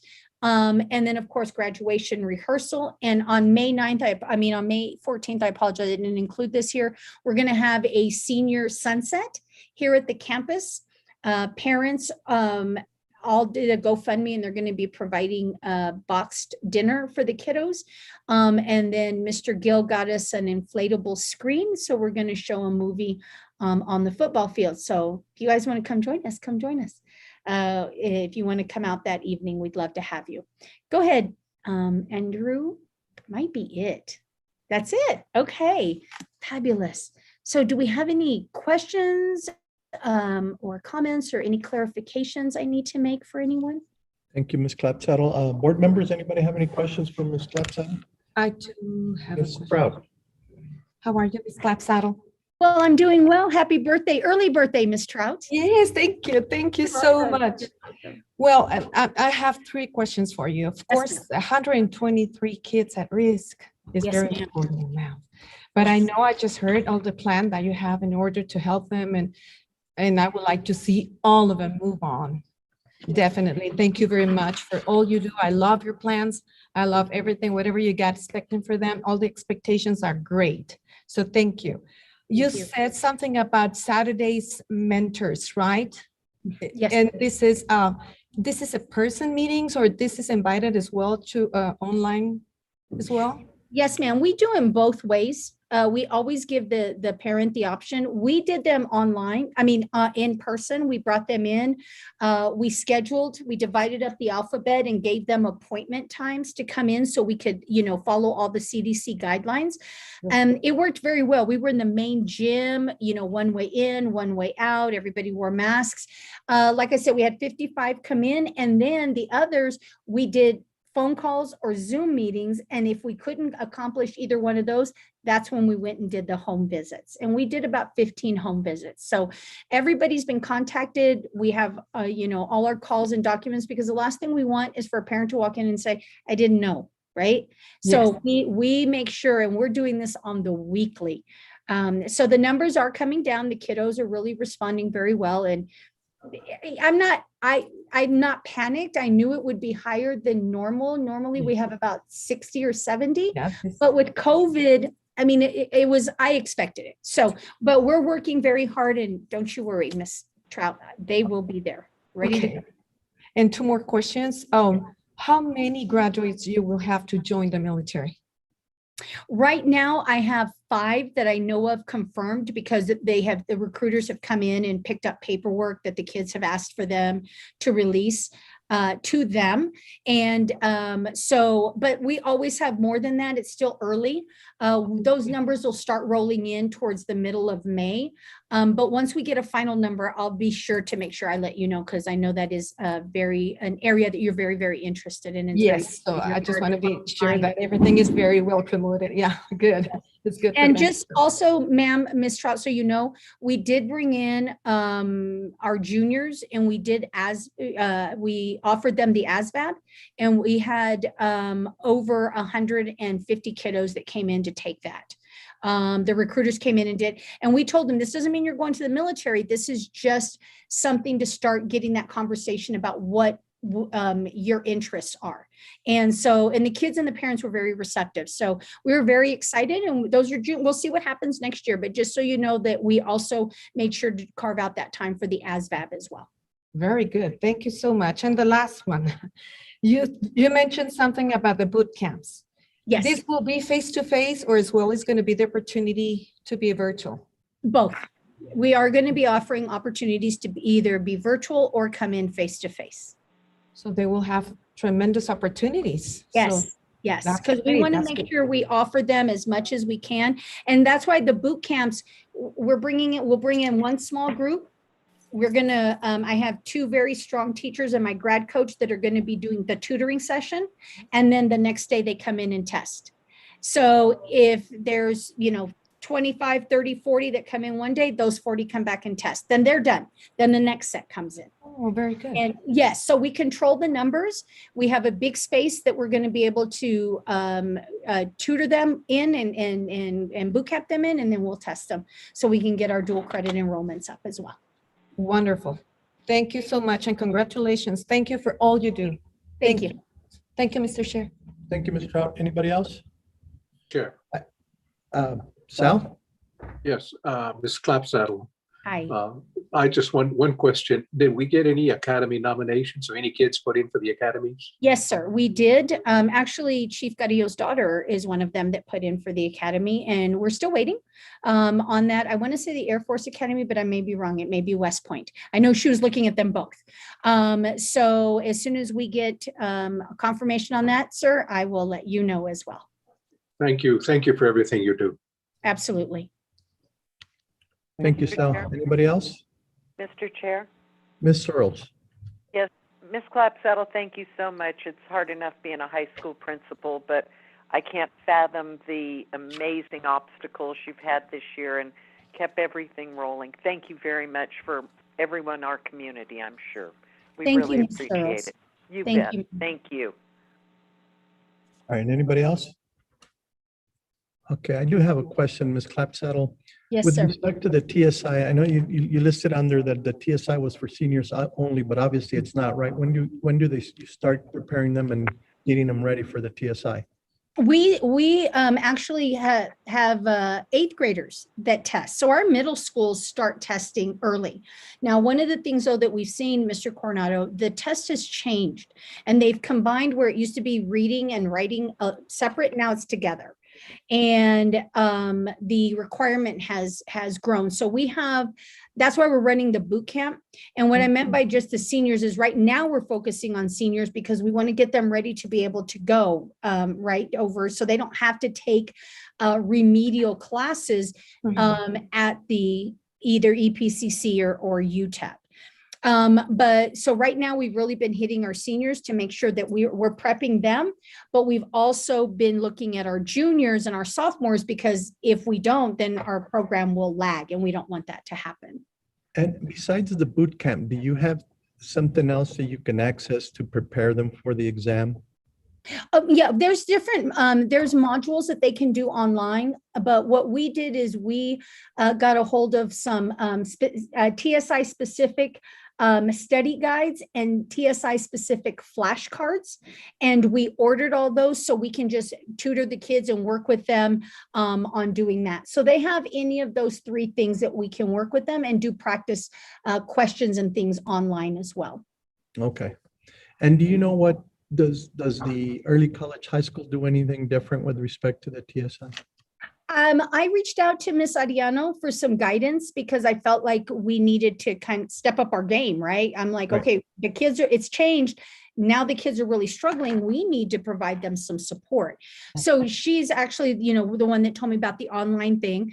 And then we have some modules in our Edmentum also that the kids can use as practice tests.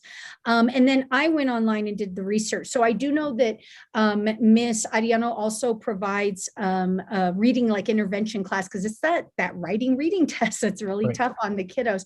So I actually reached out to her. So a lot of the information I'm giving you, thank you, Miss Ariano, she was very helpful in guiding me as well.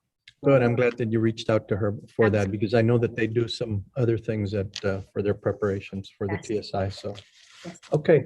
And, I just want to see if you can update us in another report with respect to those seniors that still haven't completed all their requirements. I know you listed this various different ones, but keep on them. I will. Thank you. Right. And yes, I'll Yes. provide that update to Dr. Galaviz so that he can provide that to y'all. All right. Thank you. Thank you, Ms. Clapsaddle. Thank Anybody you. else?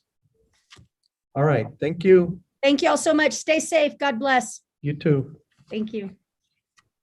All right. That takes us to next agenda item. Sonia. Yes, sir. Presentation by Northwest Early College High School. All right. Item 4A2. Board, No, it's early. are you there? Yes. Hello. Hey, Miss Ariana, I'd like to congratulate Northwest. I sent the board an email. Okay. You're going out. You're fading off. I'd like to congratulate Northwest. They were picked by US News as one of the best high schools in America this morning. Great. Great news. Did everybody hear that? Okay.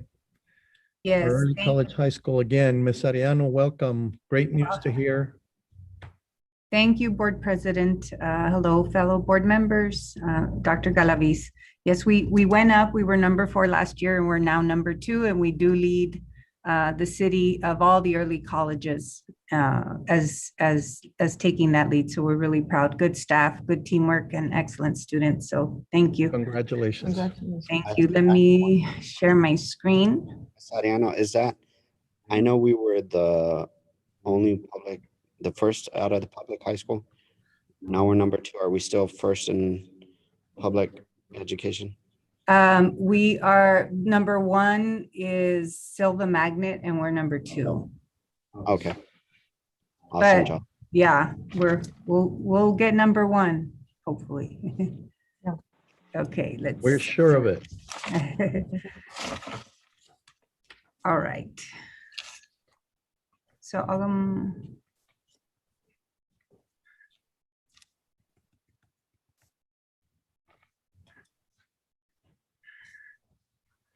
okay, so yes, as I've heard, it has been a tough year, but our students have done amazing things despite, and our staff has been amazing. So we'll run through our numbers. Our class of 2021, we have a total of 80 students, and that's just the breakdown of the demographics.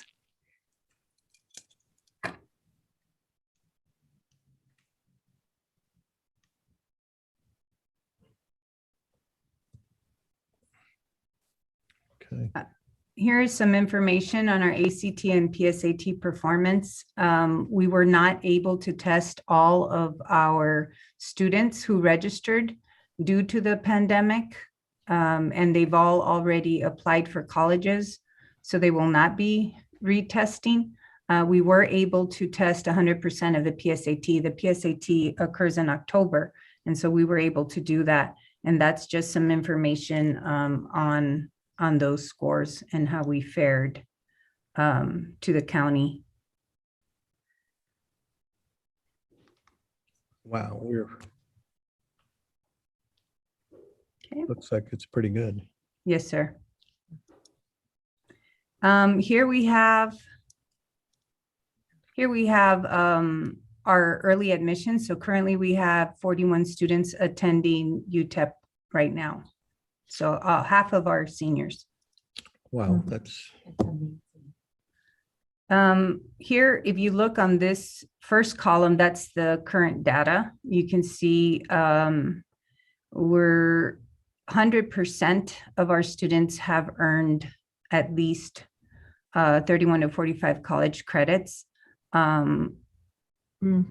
We're at 90% as we rise. And if at best, if our seniors pull off their college courses, we'll have 86% earn their associate's degree. So that's that information. in view of what's going on with the pandemic, that is really good. What were we at last year? Like 90? 90, we were at 90, and I can tell you that the city average, I believe it's the city average is 72% normally of all the early college high schools in the city. Wow. This is our scholarship information. As you know, this year is our second year with our college readiness coach, and so we're really thankful that we have Ms. Baird, who does a tremendous job in working with our students. So you can see with the 80 students, we're at 2.3 million in scholarships. We have 54 seniors who applied to an MSU. This is their discount, 3.6 million. Our Applied Texas completion, our FAFSA, and 99% who have applied to at least one college. So we're still rounding up numbers. We have our Terry Scholar for Texas A&M, and so we're still waiting for that amount to come through. Okay. This is where our students have applied. This is where they're currently 78 have applied to UTEP, 54 to NMSU, 14 to St. Mary's, 10 to UT, and then we will have one attending the military. Our counselor and college readiness corner. Again, this is Ms. Balai, who has worked really hard in not only the high school part of the program, but also the college alongside Ms. Baird, have done these amazing things. We have these courses in place to assist. We've been through them. I think you're familiar with them. It's just a little bit of a reminder of what we've done. as far as the intervention, we've worked with our district very closely on about 5 seniors that we've identified.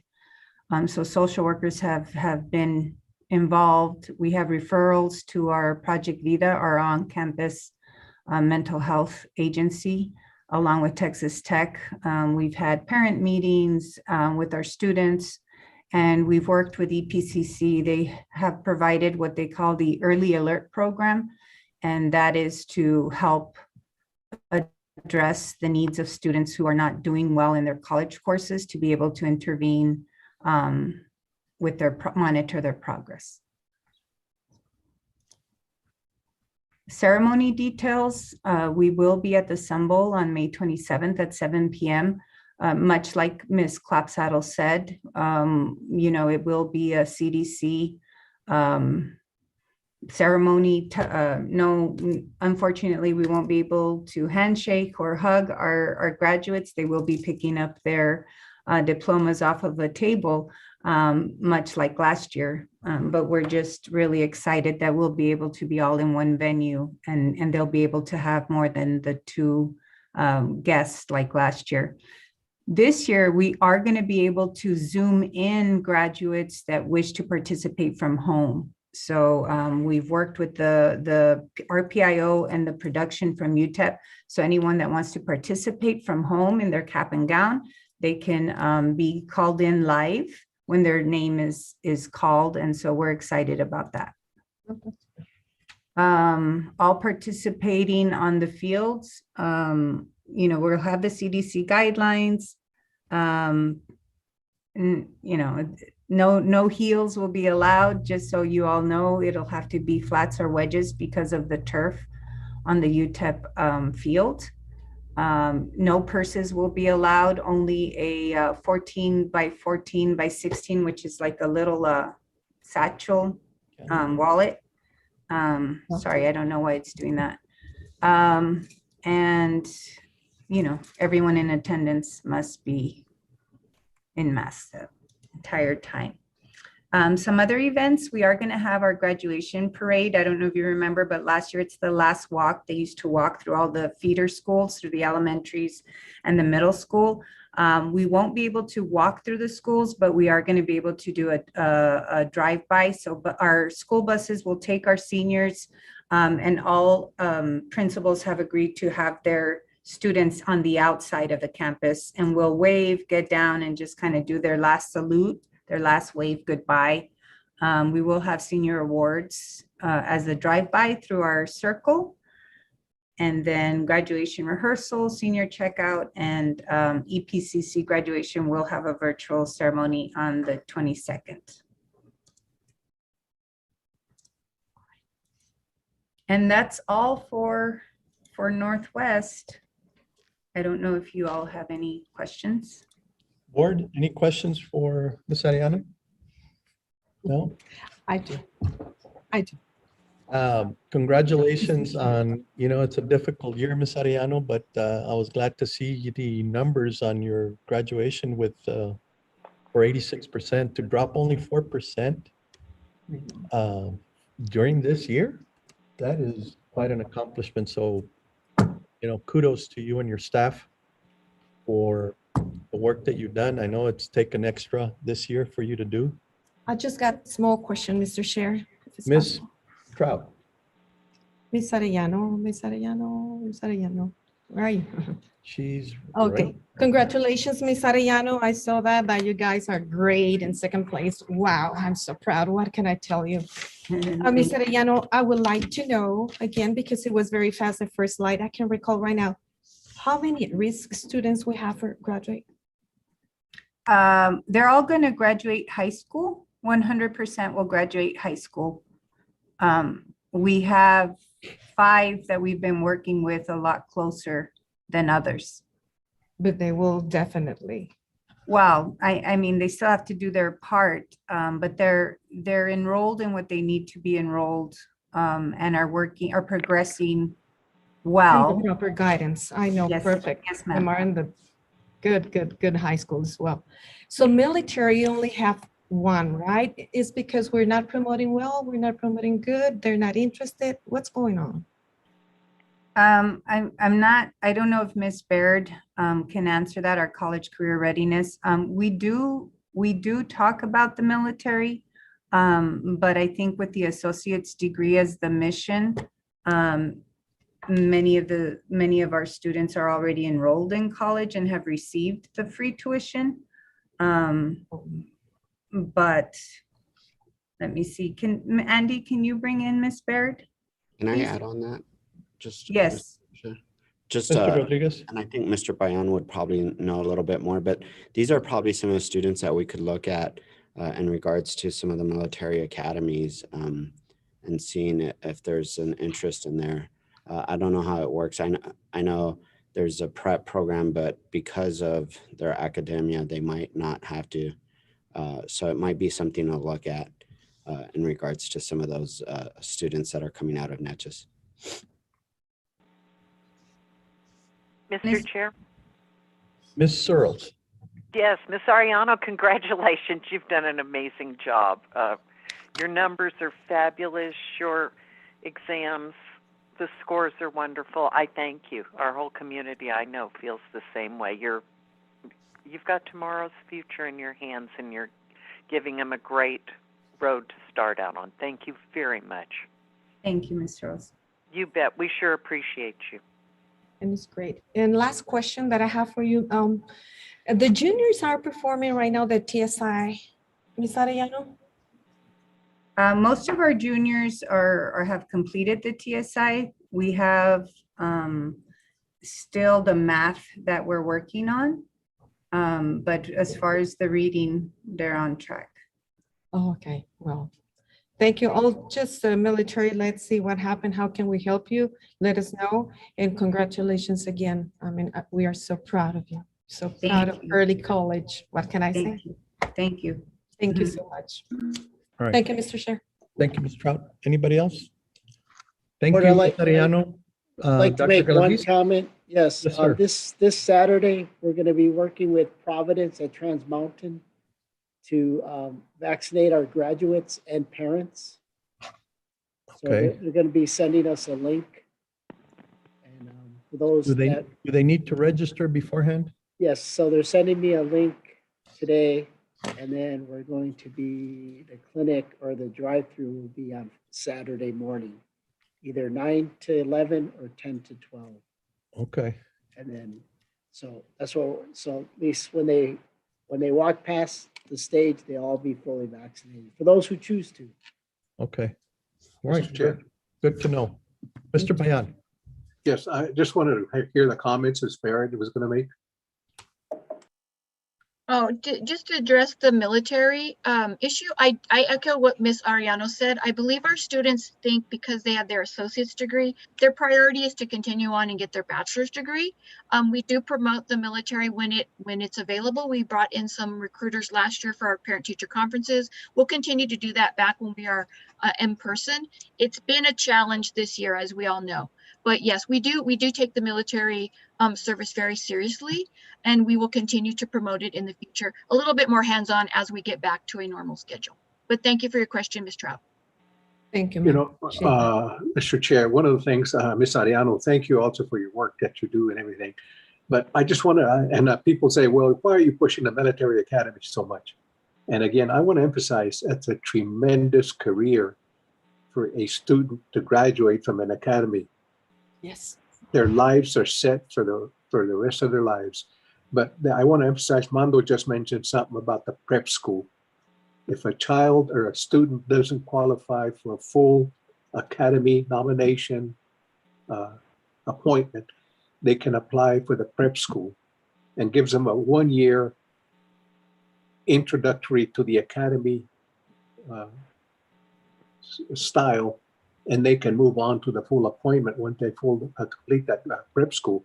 But I realize people say, well, you're pushing the academies, but believe me, a kid graduates from an academy, the world is open to them wherever they go. And there's a lot of good kids that have come out of Canutillo that have done that, and locally from El Paso too. Thank you. And again, Ms. Barrett, thank you for your comments, and Ms. Ariano, congratulations. All right. Thank you, Mr. Payan. Okay, anybody else? All right, thank you again to Ms. Arellano and the Northwest Early College High School administration and staff. Everybody, congratulations again for your accomplishments. Thank you very much, and there's an applause, that's for sure. What a result during this year, huh? Wow. Yes, Great. during this year, it's not easy, you know, to teach No. the kids to keep them engaged, you know. The teachers have been doing a great job. At that level is really difficult, so congratulations again. All right, Sonia, next agenda item. Yes, sir. Discussion and possible action regarding officer nominees for the Far West Texas School Board Association. Okay, so nominees for the West Texas School Boards Association. Yes, sir. Anybody? What's reason? I know in regards to usually we'll make these nominations at Far West Texas, but is there a difference in bylaws changes or something? Ms. Gomez? Ms. Gomez? Oh, I'm sorry, Mr. Rodriguez. Sir, this is just so there's a consensus among the board. We did this the last time this went up, I believe, 2 years ago also. Where's the consensus of the board? You're breaking away, sorry. Sorry, I'm having so many technical difficulties today. It's so that Let me the read board. a little bit, Mr. Chair, what is this about, if you allow me to do so? Sure, Ms. Trout. The School Boards Association, the purpose of the Far West School Boards Association is to identify current problems to concern the Far West Texas school districts, to disseminate information and analysis to members, and to promote the exchange of information and analysis among members, to provide a forum of the consideration of problems facing Far West Texas school districts, to promote quality education, give me 1 second, in the member of school districts, to provide growth opportunities to all regional school board members and potential school board members, and to provide forum with the state legislatures and the state school board members to the purpose of providing and receiving information and sharing educational concerns. Ms. Trout, are you interested? I am very interested. Okay, I don't have a problem nominating you for Far West Texas. I'll second the nomination. Yes, and for what office is particular, or is it just for a nomination period? I think it's just a nomination period. I think it's 1 year. Okay. All right. So we have, I guess that needs to be in the form of a motion. All right, Mr. Rodriguez, you. So from our district, what we would do, I believe, at the meeting, right now we're nominating her, and then at the meeting. I can't hear him.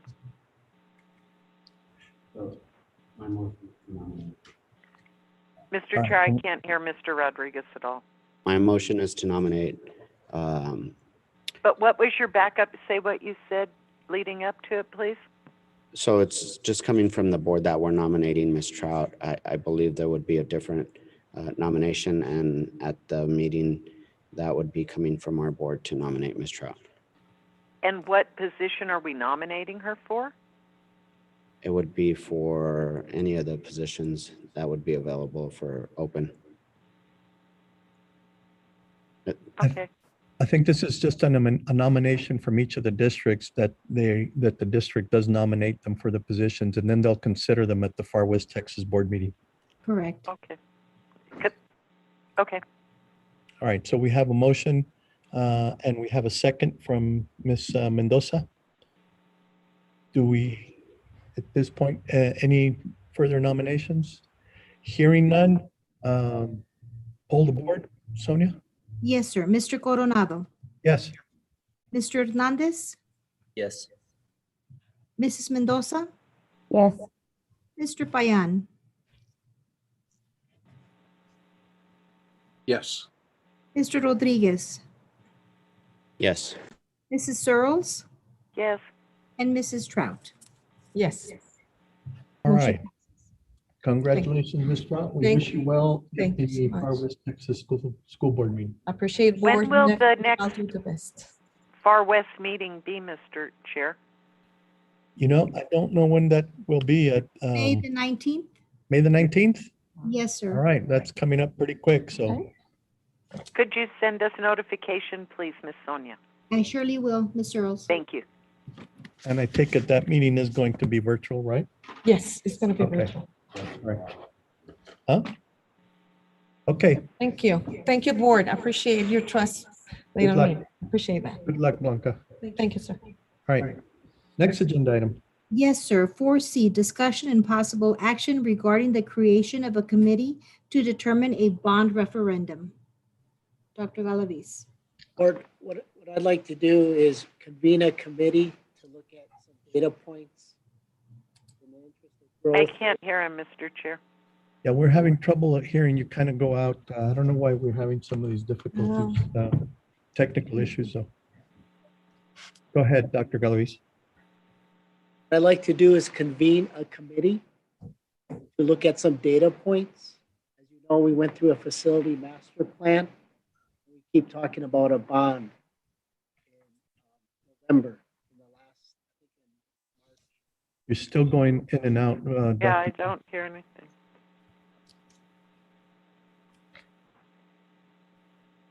You know what? It might be better if you might want to come into the boardroom and speak on the, Microphone here. yeah, on the podium, Dr. G.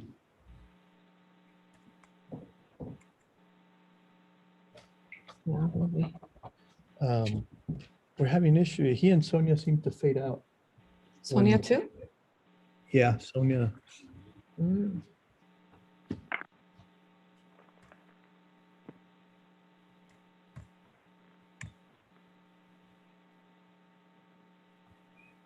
There you go. There he comes. That- Can, It's off. it's off? Mhm. Let me get, Sonia, can you call somebody to come and turn on the monitor and for Dr. G for what we used for open forum so he can, Yes, sir. Oh, there it goes.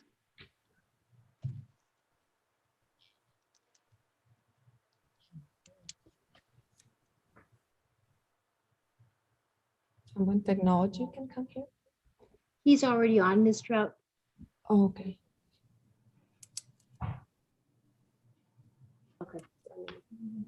Am I on? Can you see me?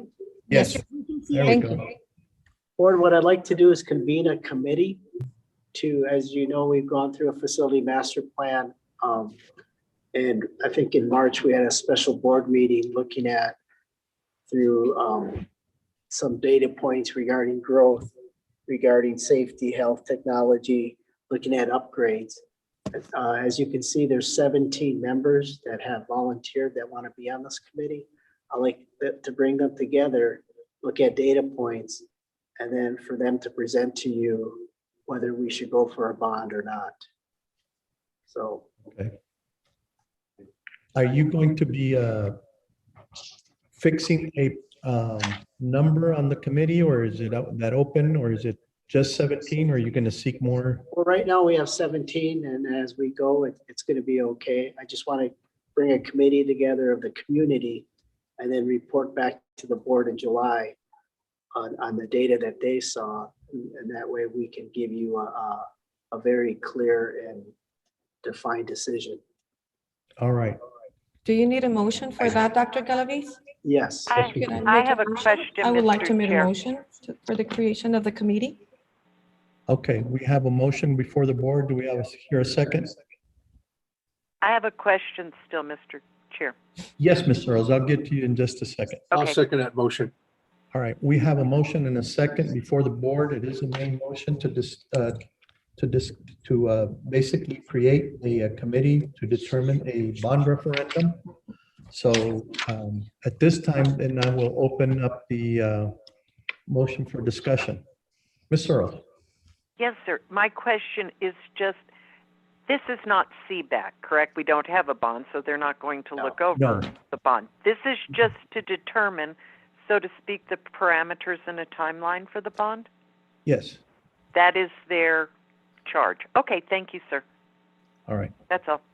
Mr. Chair, adding to my motion, I would like to see if it's possible to read the names. Do we have the names?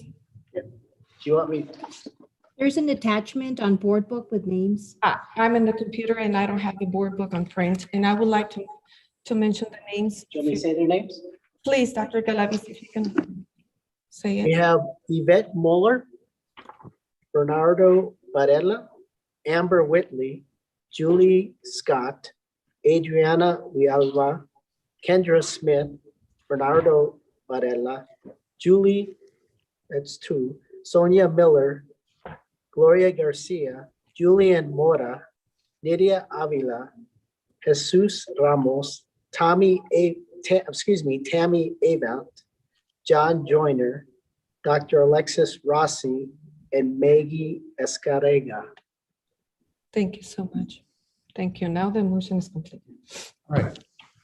I do have Mr. Rodriguez, you have a question? questions or requests. I think what I've seen pretty good at other districts in regards to the more robust, I'm glad we have a good group of names, but I think if we could probably open it up and market it one last time before we actually have that first convening, I think that would be great, just to make sure that we try to encompass more people within the community. The other thing that I would like to ask too is whether it's a principal, assistant principal, or somebody from each campus, to make sure that each of our campuses are represented in each of our regions. So I want to make sure that every campus and or type of facility would be representative. Let's say if it's food service, other special ed, different programs like that, making sure that we get a real robust, so you could probably include some of that within staff, as well as going and casting hopefully a bigger net and seeing who else might apply to be part of it as well. Yes, sir. Right, I agree with that. I think we need to make this, I think last time we had a bond issue like that, we had like 25 members or so. So, Mr. Chair, Mr. Payan. just looking at the list, a couple of those names are duplicated, and I think there's only 13 on the list right now. Okay, Yeah, I saw that too, Mr. Bayan. Thank you. all right. Yeah, The record. if we could have obviously, We'll get you a better list. We'll put in a board packet, and actually there are some employees like Miss Avila is a principal. I know Mr. Joyner is a community member. So we'll make sure that it's distinguished between the two. all right, Mr. Chair, Mr. Payan. I agree with Mando also. We really need to recruit people from the different campuses, Childress and Davenport, and I think it's urgent that we have representatives from those communities. Agreed. Going Mr. back to that, Rodriguez. I think it would be good to have one employee and one parent from each campus as a goal, just so that way we have the parent engagement piece of it, but we also have somebody that's in that facility on a daily basis, and could provide that feedback. The other thing that we might want to look at is to see who might want to join from previous bond committees and or people that have been involved in the bond process, that have history, just that understand. That way, if there is any questions within these committees, it's like, oh, this is what we did in regards to the previous bond or whatever it may be. Yes, sir. Thank you. Definitely. Anybody else? Mr. Chair, I have. Ms. Mendoza. Dr. Galaviz, when you have these meetings with this committee, would it be possible to take minutes Yes. and forward them to the board? Yeah. Yes, ma'am. The other thing is like a timeline when you'll have that recommendation to us. Yes, How ma'am. many times you plan on meeting, etc.? Yes, ma'am. I mean, given the makeup, again, coming from Round Rock where we would have 75 to 200 people, so you could easily put them in 3 different committees. And so we want to make sure, again, it's not too small, but too big. And so I'll take the recommendation by trustee Rodriguez and contact the campuses, making sure we have 1 employee, 1 parent, and then central office staff too. But we'll make sure we have the minutes and a timeline of when the meetings are, because you are, as a board, you're welcome to attend. And again, well. given the pandemic, whether it's going to be Zoom or face to face. So Good idea. One other thing, is Steve on the line?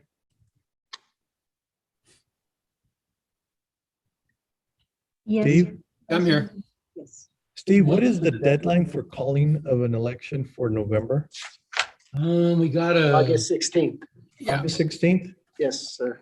Okay, so at the July, you think that by July you'll be able to present a recommendation to the board? Yes, sir. Okay, Actually, I'm shooting for June. very good. Very good. Okay. All right, thank you. Anybody else? All right, hearing no other discussion, Sonia, pull the board. Yes, sir. Mr. Coronado, Yes. Mr. Hernandez, Yes. Mrs. Mendoza, Yes. Mr. Payan, Yes. Mr. Rodriguez, Yes. Mrs. Searles, Mrs. Searles, Yes. and Mrs. Trout. Yes. Motion passes. All right, thank you, board. Next agenda item. Yes, sir. 4D, discussion and possible action regarding the appointment of a trustee excluding the board president to the Safety and Security Committee for 1 year. Mr. Chair, Okay, Ms. Mendoza. I would like to volunteer for appointment to this committee. All right. Now, my understanding is that there are some guidelines with respect to who's on the committee and to include certain other members. I think you see the list on there, but I think this one has to be an appointment by the board. Is that correct, council?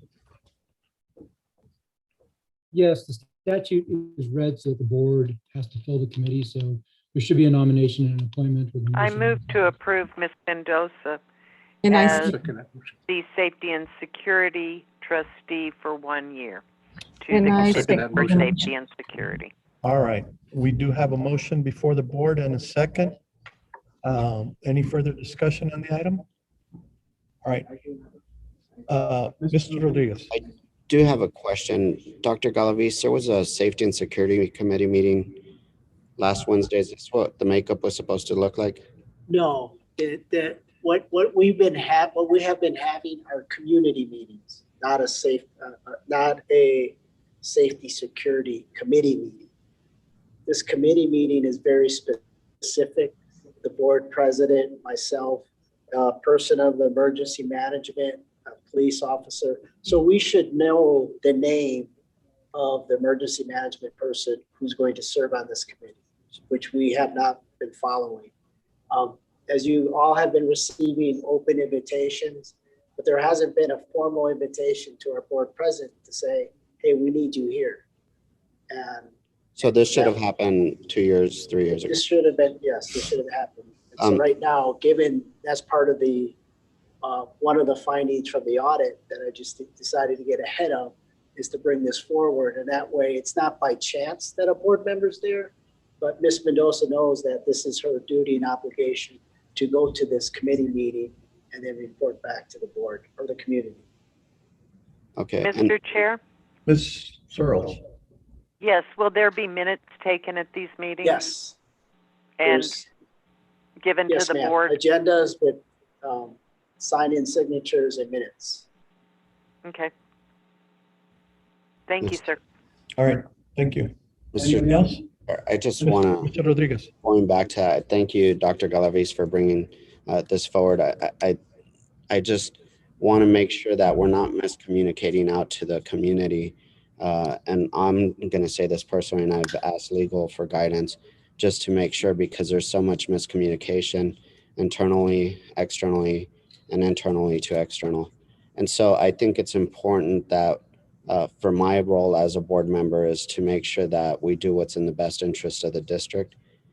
And right now we do have an audit that is going on. And so I won't be able to comment till that audit is come about.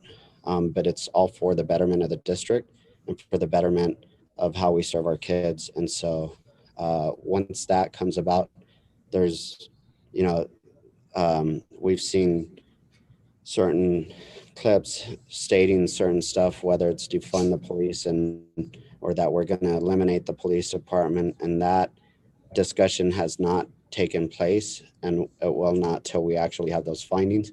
But we need to make sure we communicate that to the community and not try to undermine whether it's staff or the audit. And so I think it's important that we do what's right in the best interest of our district. And so that's all I'll say. All right, thank you, Mr. Rodriguez. Mr. Chair. Mr. Payan.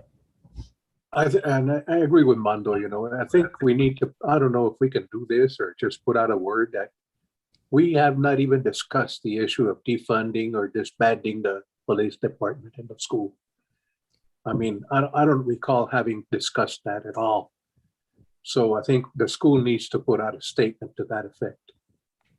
Yeah, you know what? I think there's a lot of disinformation that's being propagated by certain individuals, and clearly some individuals have in the community have issues and questions about that, and that's fine. But just assuming that things are going on is clearly a disinformation propaganda that's being perpetrated by certain individuals. And so, you know, I would hope that the community waits till we actually hold a meeting to discuss these issues and hold a safety and security meeting the way it's supposed to be. Just I hope everybody just, you know, nothing has been discussed at all. We haven't reviewed even anything with respect to a final audit yet. And so I think that's just, you know, people are just getting ahead, way ahead of what's going on. All right, anybody else? Okay, so did we already? Yes, sir. There's a motion. Need and a to pull the second. board. Pull the board? All right, Sonia, pull the board, please. Mr. Coronado, Yes. Mr. Hernandez, Yes. Mrs. Mendoza, Yes. Mr. Payan, Yes. Mr. Rodriguez, Yes. Mrs. Searles, Yes. and Mrs. Trout. Yes. Motion Mr. passes. All right.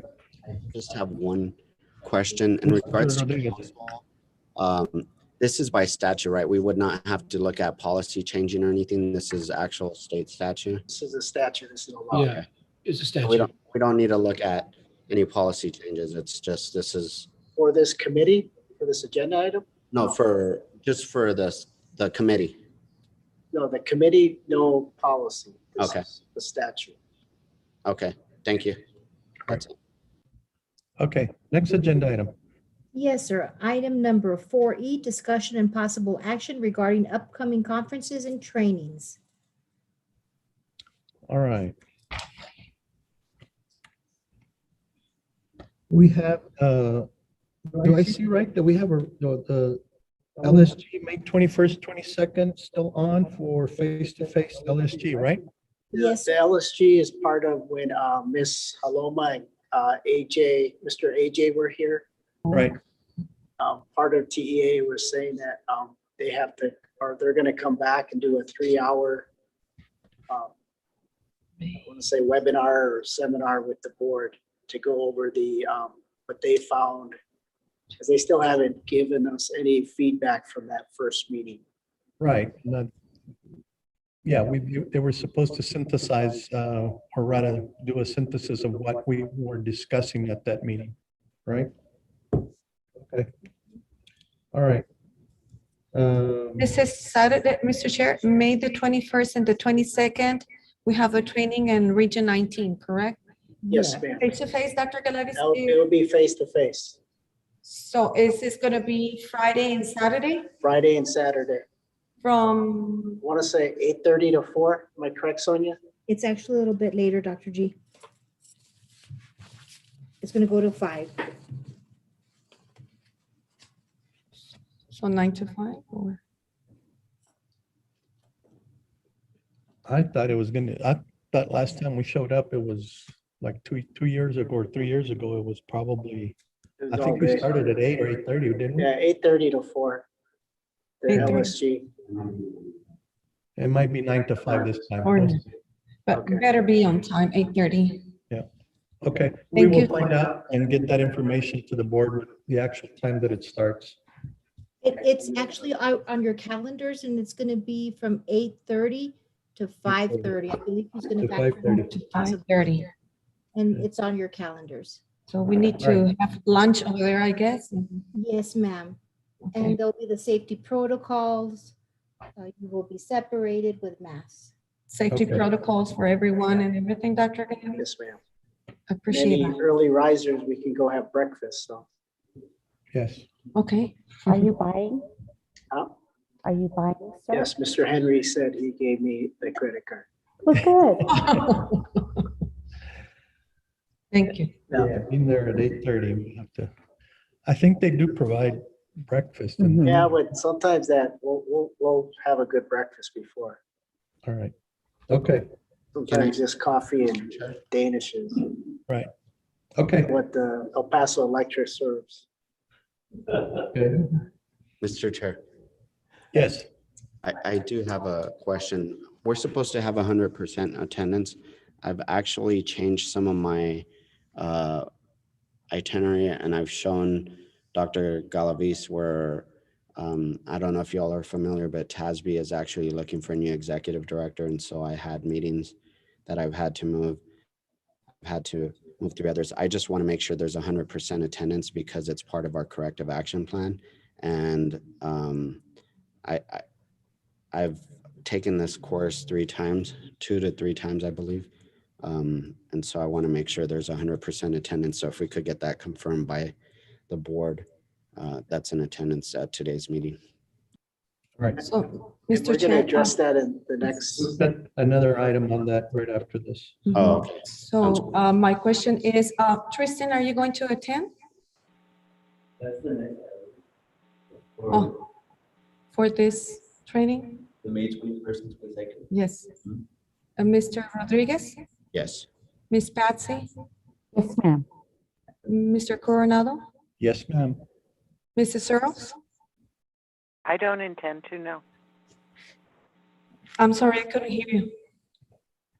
No? I will attend. Thank you very Okay. much. All right, thank you. I think, All right, let's go to number 2. Yeah. That's the workshop Oh, yeah. Yes, sir. that we're having for the LSG and also the evaluation of the internal auditor. Is that Yes, correct? May 11th? yes, sir. Okay. All right. And then number 3, aren't we going to go through every person who's going to attend that meeting? I don't understand. Sal Payan intends to attend. Mr. Payan, I'm sorry. Yes. Mr. Payan, thank you. Are you attending, I Mr. plan Payan? to attend as well, God Thank willing. you. All right, I will register you both, Mr. Bayan and Ms. Searles, for June the 8th through the 10th, NASBA advocacy. It'll be. No, it's the May the 11th one we're on, Miss Oh, I'm Sonia. sorry, we had gone on to another. I'm sorry, go ahead. No, Sonia, I was talking about the May 21, 22. Yes, Oh, got you. I'm sorry. yes, Mr. Payan, I apologize. I didn't mention you. Please accept my apologies, sir. No problem. Thank you. All right. So for the May 11th, the workshop, board team operating procedures, and then also the evaluation of internal auditor. So that'd be May 11th. June 8th through the 10th is the NSB advocacy. That's virtual. I don't know if anybody's planning to attend that. I So will. far, no one has signed up. I will. Okay, Yes, Miss Sonia, I'm interested in that. I'll put you down. You know, I really, I'm very fond of those advocacy institutes, but not being there present to actually talk to our legislators kind of defeats the purpose. That is to be virtual, definitely. But I do like the training that they give. It's very, very in-depth, Remember when we went there? It was very in-depth. Mr. Rodriguez, I think only 3 of us, we went there, right? Yes. So I really wish we could have it in person, but I get it. Times are different right now. Okay, anybody signing up for that? Sonia, sign me up. All right. Okay, so Sonia, is there a way to tentatively sign me up? Because I'm not sure if my school schedule is going to allow that yet. Sir, because they're virtual, we can really go very, very close to the date of the training. But Okay. once I do sign you up, there is a cost involved. No, okay, we'll hold off then. I'll keep you Yes, updated. I'll work with you till as close as we can get. Okay. all right. Number 4. SLI San Antonio. I have going in person will be Mr. Coronado, Mrs. Mendoza, Mr. Rodriguez. Virtual will be Mr. Hernandez, Mrs. Searles. Sonia, sign me up for that Okay, virtual. all right.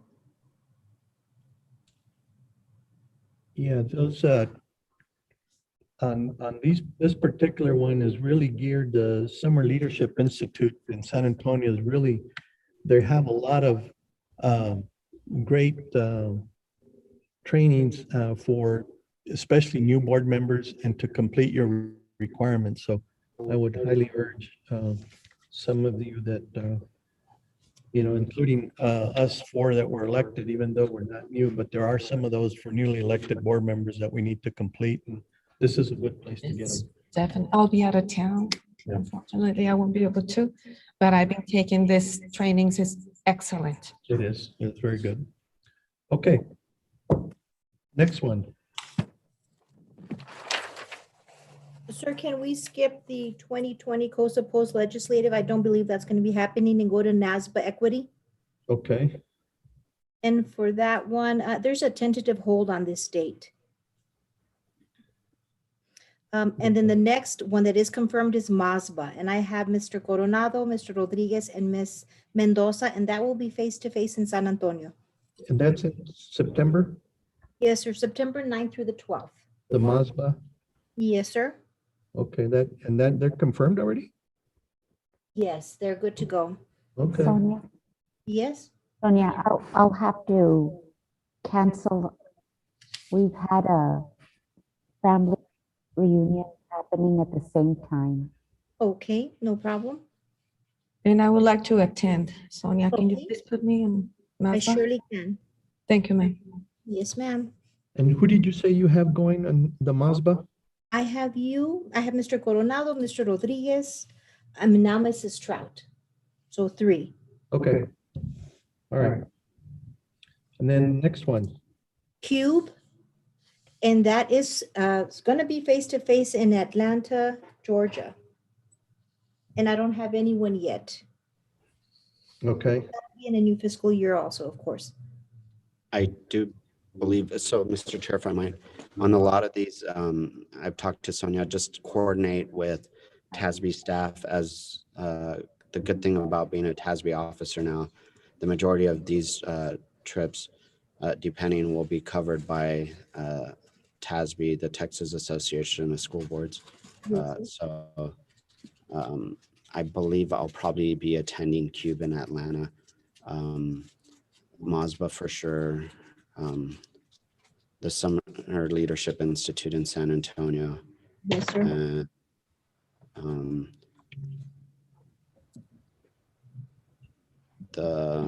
I might be even attending Fort Worth, but the good thing is that that's paid for by TASB.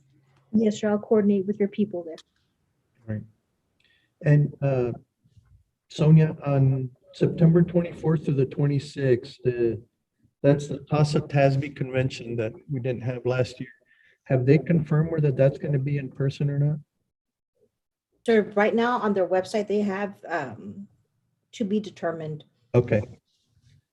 All right. And where is that going to be? Dallas, Texas. Dallas. Okay. All right. So I urge everybody to take a look at those. I think we'll have good representation at some of those, even though we don't have full board representation at all of them, but certainly good conferences to attend, especially since last year we didn't get to attend. I don't think any of them, right? None of them. No, sir. They're traveling. Yeah. Okay. All right, then. Make sure, board members, you get with Sonia if you plan to attend, if your schedule changes and you're able to attend any one of those. Certainly well worth it, any of those conferences. All right. All right, Sonia, next agenda item. Yes, sir. 4F, discussion and possible action to address completion of TEA corrective action plan and LSG training to include board member participation and related reports to TEA on status. Okay. All right, so as my understanding from our council, based on the corrective action plan that was agreed to by this district, the board and TEA, we must have 100% participation at the LSG training, which would be May 21st and 22nd. So I know we've had commitment from 6 of the board members. Ms. Searles, you stated that you're not going to attend? Yes, sir. I called Mr. Payan the meeting that, I guess it was 2 meetings ago in March. Called Mr. Payan and Dr. Galavis and told them that that wouldn't be happening. Okay. Is there a particular reason? Do you have a scheduling conflict or?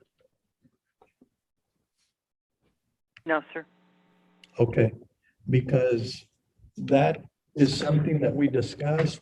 If I remember right, we discussed the date and all board members at that time said they would attend, including you, Ms. Searles. Yes, thank you. But now you're stating that you're not. Yes, going to just as attend. I told you in March, I called and said that wouldn't be happening for me, sir.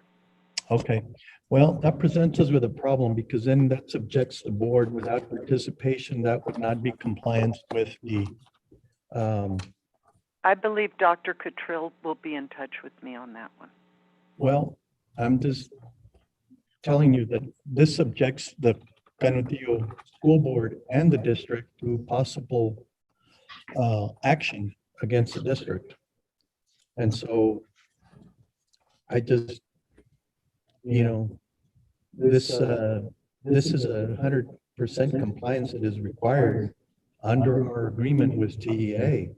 And I don't want the district to be subjected to possible repercussions because of this. So, you know, that's just something that would hurt the district. I really don't understand your position on this.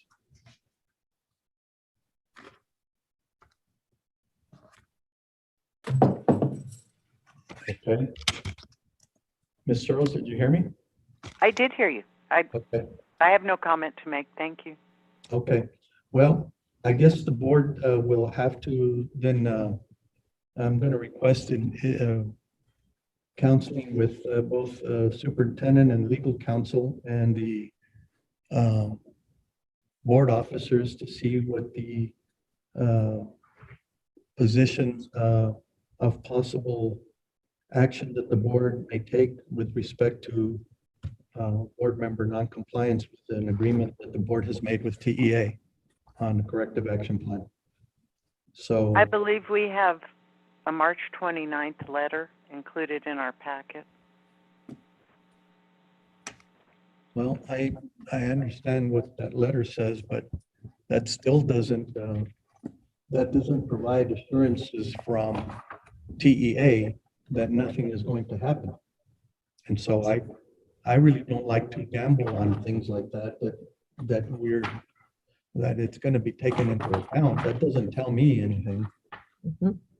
So I really don't understand knowing that you're still taking that position. So I will place another item on the agenda for future reference to see what this board, to ask this board to consider what the board wants to do. I really don't think it's appropriate that one board member not comply with what the board has previously agreed with Texas Education Agency. It's a serious matter. And Mr. Coronado, you don't need to take me out back like a Excuse me? child and whip me over this. I'm not whipping you. I've given you an answer, and I suggest we move on. Well, you can suggest all you want, Ms. Earl, but I have. I don't appreciate you berating and belittling me and blaming me. I am not berating you, and I'm not belittling you, Ms. Earls. So that's what it feels like. I'm just on my end. simply making a statement that I don't understand your position because you don't have any reason why you don't want to attend. You just stated that you just don't want to attend. You don't have to respond to that. I'm just making my position known. So, for the record. All right. Anybody else? I just want to, I guess, ask legal to look into it. We know this complaint was one-sided as well. And so can we enter any other stuff looking in the future? And I guess I would ask officers to look at those issues as well, to provide to TA. Okay, I guess we could seek advice from counsel as to where we can file a complaint against DEA with respect to this issue. All right. So, Mr. Chair, on that note, part of the cap was, and shall I read it out loud? I wasn't going to make trouble.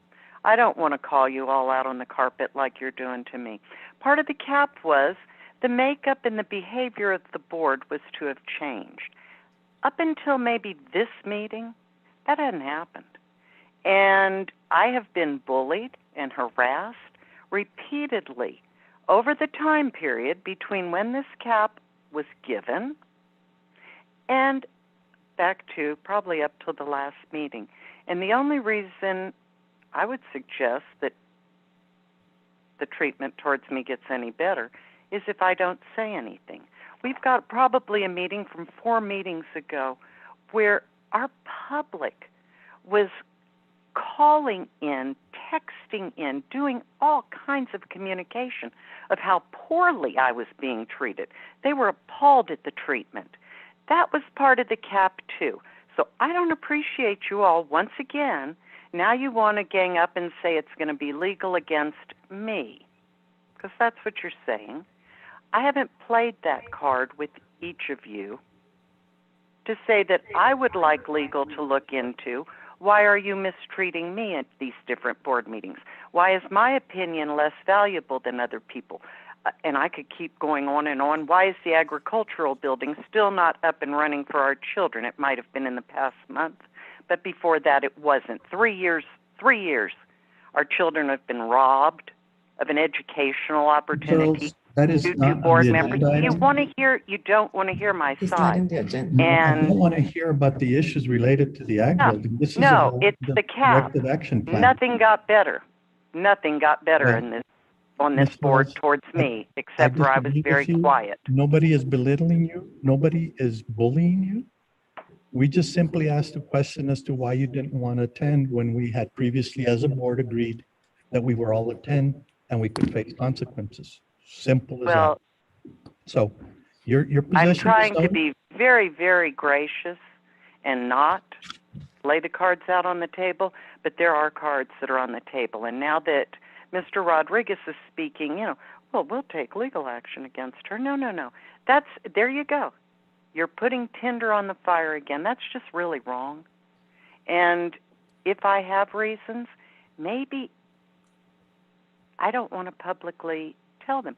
If you'd like our attorney to talk to me about it or someone, Mr. Cottrill, as of this letter, was going to call me and speak to me. And I really don't appreciate in a public meeting being treated this way again. It's wrong to make an Like I example. said, you're And not as being treated evidenced in the last, differently, and you're not being treated differently than any of the well, board members. yes, I It's am. sim- The last simply- agenda item where Ms. Trout pulled the board, except for she didn't remember Mr. Payan. She just wanted to get to me for me to say no. She pulled the board on number E1. Naturally, the board wasn't pulled on the rest of them one by one.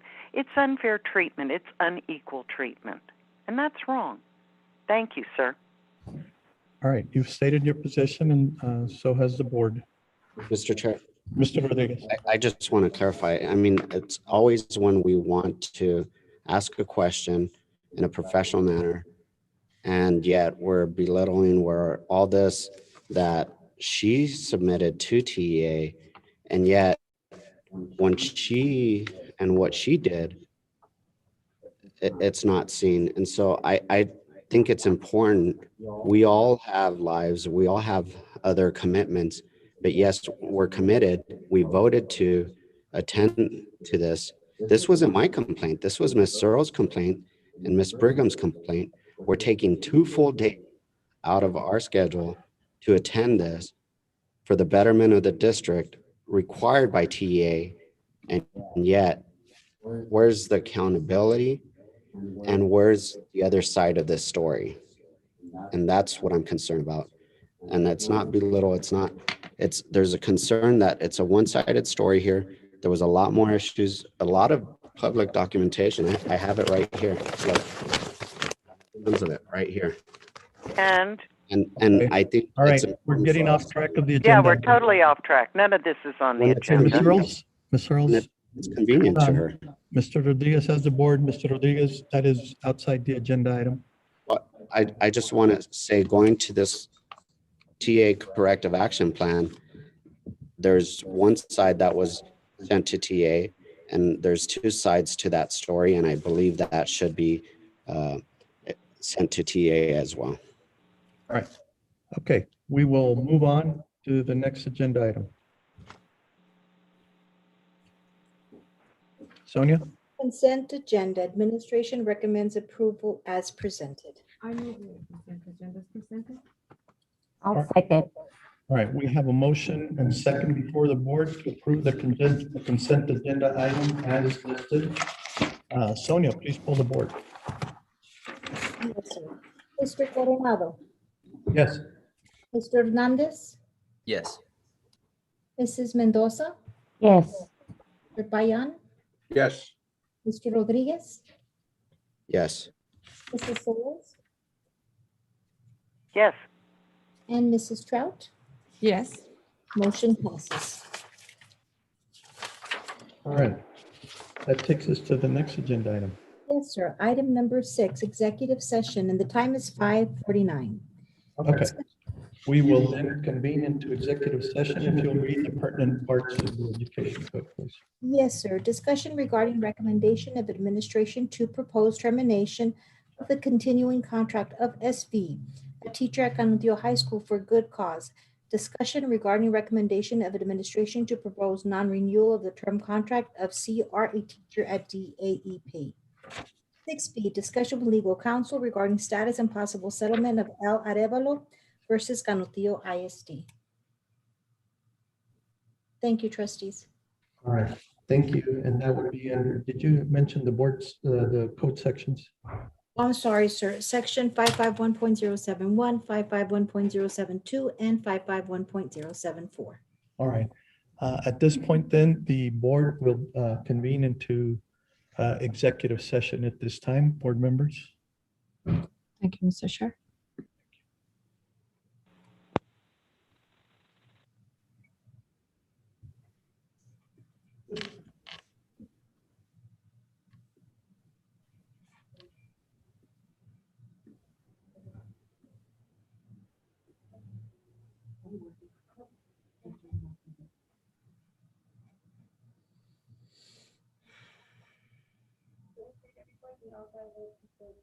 Trustee, somebody microphone is still on. I can still hear a conversation in that room.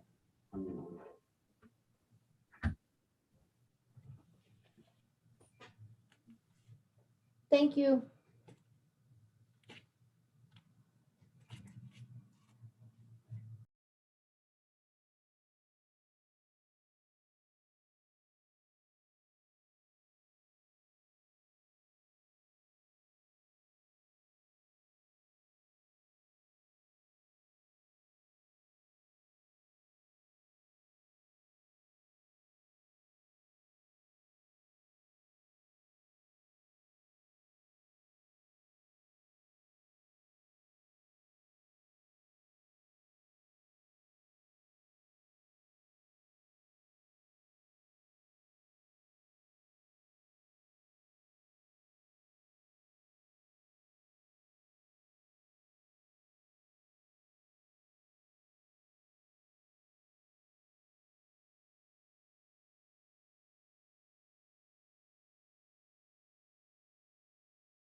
All right.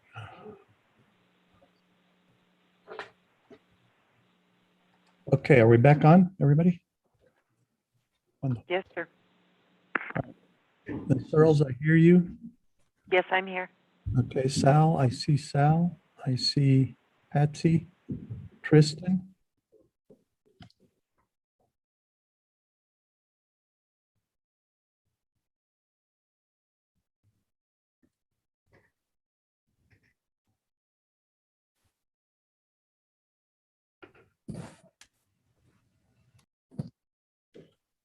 All right.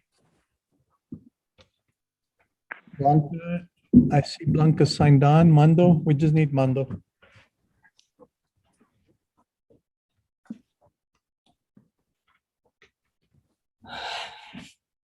Thank you, Mr. Chair.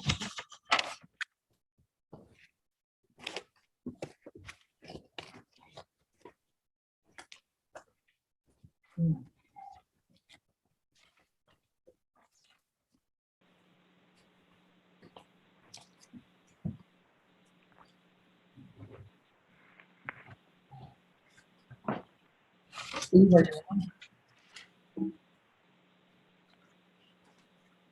Steve? Yes. Okay. Will you send the certified agenda to the email we usually have so I can sign it and send it back to Sonia or to you? Yes, Sonia sent it to me a while ago. I'll fill it out right now. All right.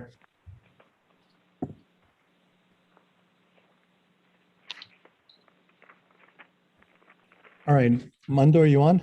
Yes, I'm on. Everybody on? Yes, Mr. sir. Chair. Okay. All right, Sonia? Yes, sir. The time is now. All right, if you bring us back into open session and give us the time so Steve can, we can put that on the certified agenda. Yes, sir. 6:25.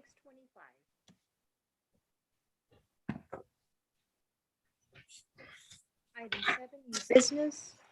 7A, discussion and possible action regarding recommendation of administration to propose termination of the continuing contract of SD. We can't hear you, Sonia. Discussion and possible action regarding recommendation of administration to propose of the continuing contract of SV, a teacher at Canutillo High School for good cause. Okay, we are back in open session. The board has concluded executive session and its discussion of those items. We are on agenda item 7A, as read by Sonia. I will entertain a motion from the board at this time. All right, I move at this time that the board authorize administration to propose the termination of the continuing contract of SV, a teacher at Canutillo High School for good cause. I'll second. All right, we have a motion and a second on this agenda item. Sonia, please poll the board. Yes, sir. Mr. Coronado? Yes. Hernandez? Yes. Sosa? Yes. Payan? Yes. Mr. Rodriguez? Yes. Searles? Yes. And Mrs. Trout? Yes. Motion passes. All right. The next Item- one is discuss the issue regarding number B. Is that correct, Sonia? Would you please read that? Yes, sir. Discussion and possible action regarding recommendation of administration to propose non-renewal of the term contract of GR, a teacher at DAEP. All right. I Agenda can't item hear her, 7. Mr. Chair, I can't hear her. Okay. Sonia, I think you are fading out a little bit. Discussion and possible action regarding recommendation of administration to propose non-renewal of the term contract of GR, a teacher at DAEP. Okay. All right, so the board has concluded its discussion of this item in closed session. Do I hear a motion from the board? At this time, I move that the board authorize, as per recommendation of administration, to propose the non-renewal of the term contract of GR teacher at DAEP. Second. We have a motion and a second from the board. Sonia, please pull the board. Mr. Coronado, Yes. Mr. Hernandez, Yes. Mrs. Trout, excuse me, Yes. I'm sorry, Miss Mendoza, Yes. Mr. Payan, Yes. Mr. Rodriguez, Yes. Mr. Earls, Yes. and Mrs. Trout. Yes. Motion passes. All right. Next agenda item. Yes, sir. 7C, discussion and possible action settlement offer in the matter of El Arevalo versus Canutillo ISD. All right. Again, the board has concluded its discussion under the previous agenda item to discuss this issue in closed session. Do I hear a motion from the board at this time? Mr. Chair, Ms. Proud? I made a motion to approve settlement offer as discussed in a closed session. In the matter of El Arevalo versus Canutillo ISD. In the matter, exactly. Okay. Do I hear a second from the board? I'll second. All right, we have a motion and a second before the board on this agenda item. Sonia, please pull the board. Yes, Mr. Coronado, Yes? Mr. Hernandez, Yes. Mendoza, Yes. Mr. Payan, Yes. Mr. Rodriguez, Yes. Mr. Earls, Yes. and Mrs. Trout. Yes. Motion All right. passes. Motion passes. Thank you, Sonia. Thank you, board. Thank you, administration and staff. Good board meeting. We appreciate everybody's effort for these meetings now that we're doing hybrid meetings. So I'm hoping that we can return to something more normal in the near future. But we are now adjourned by unanimous consent of the board. Thank you, everybody. Again, Ms. Proud, happy birthday. Oh, thank you. Almost forgot about that. Thank you And so it is much. 6:30. Happy birthday to you. Happy Birthday to you. Happy birthday, dear Blanca. Happy birthday to you. Man, I think they should let me on American Idol or X Factor. Thank you. Thank You'd you. lose in the knockout round, sorry. Bye. Thank you, Steve. Thank you, Steve. You're singing good. All right, everybody, take care, be safe. We'll see you all soon. Bye-bye. Thank you.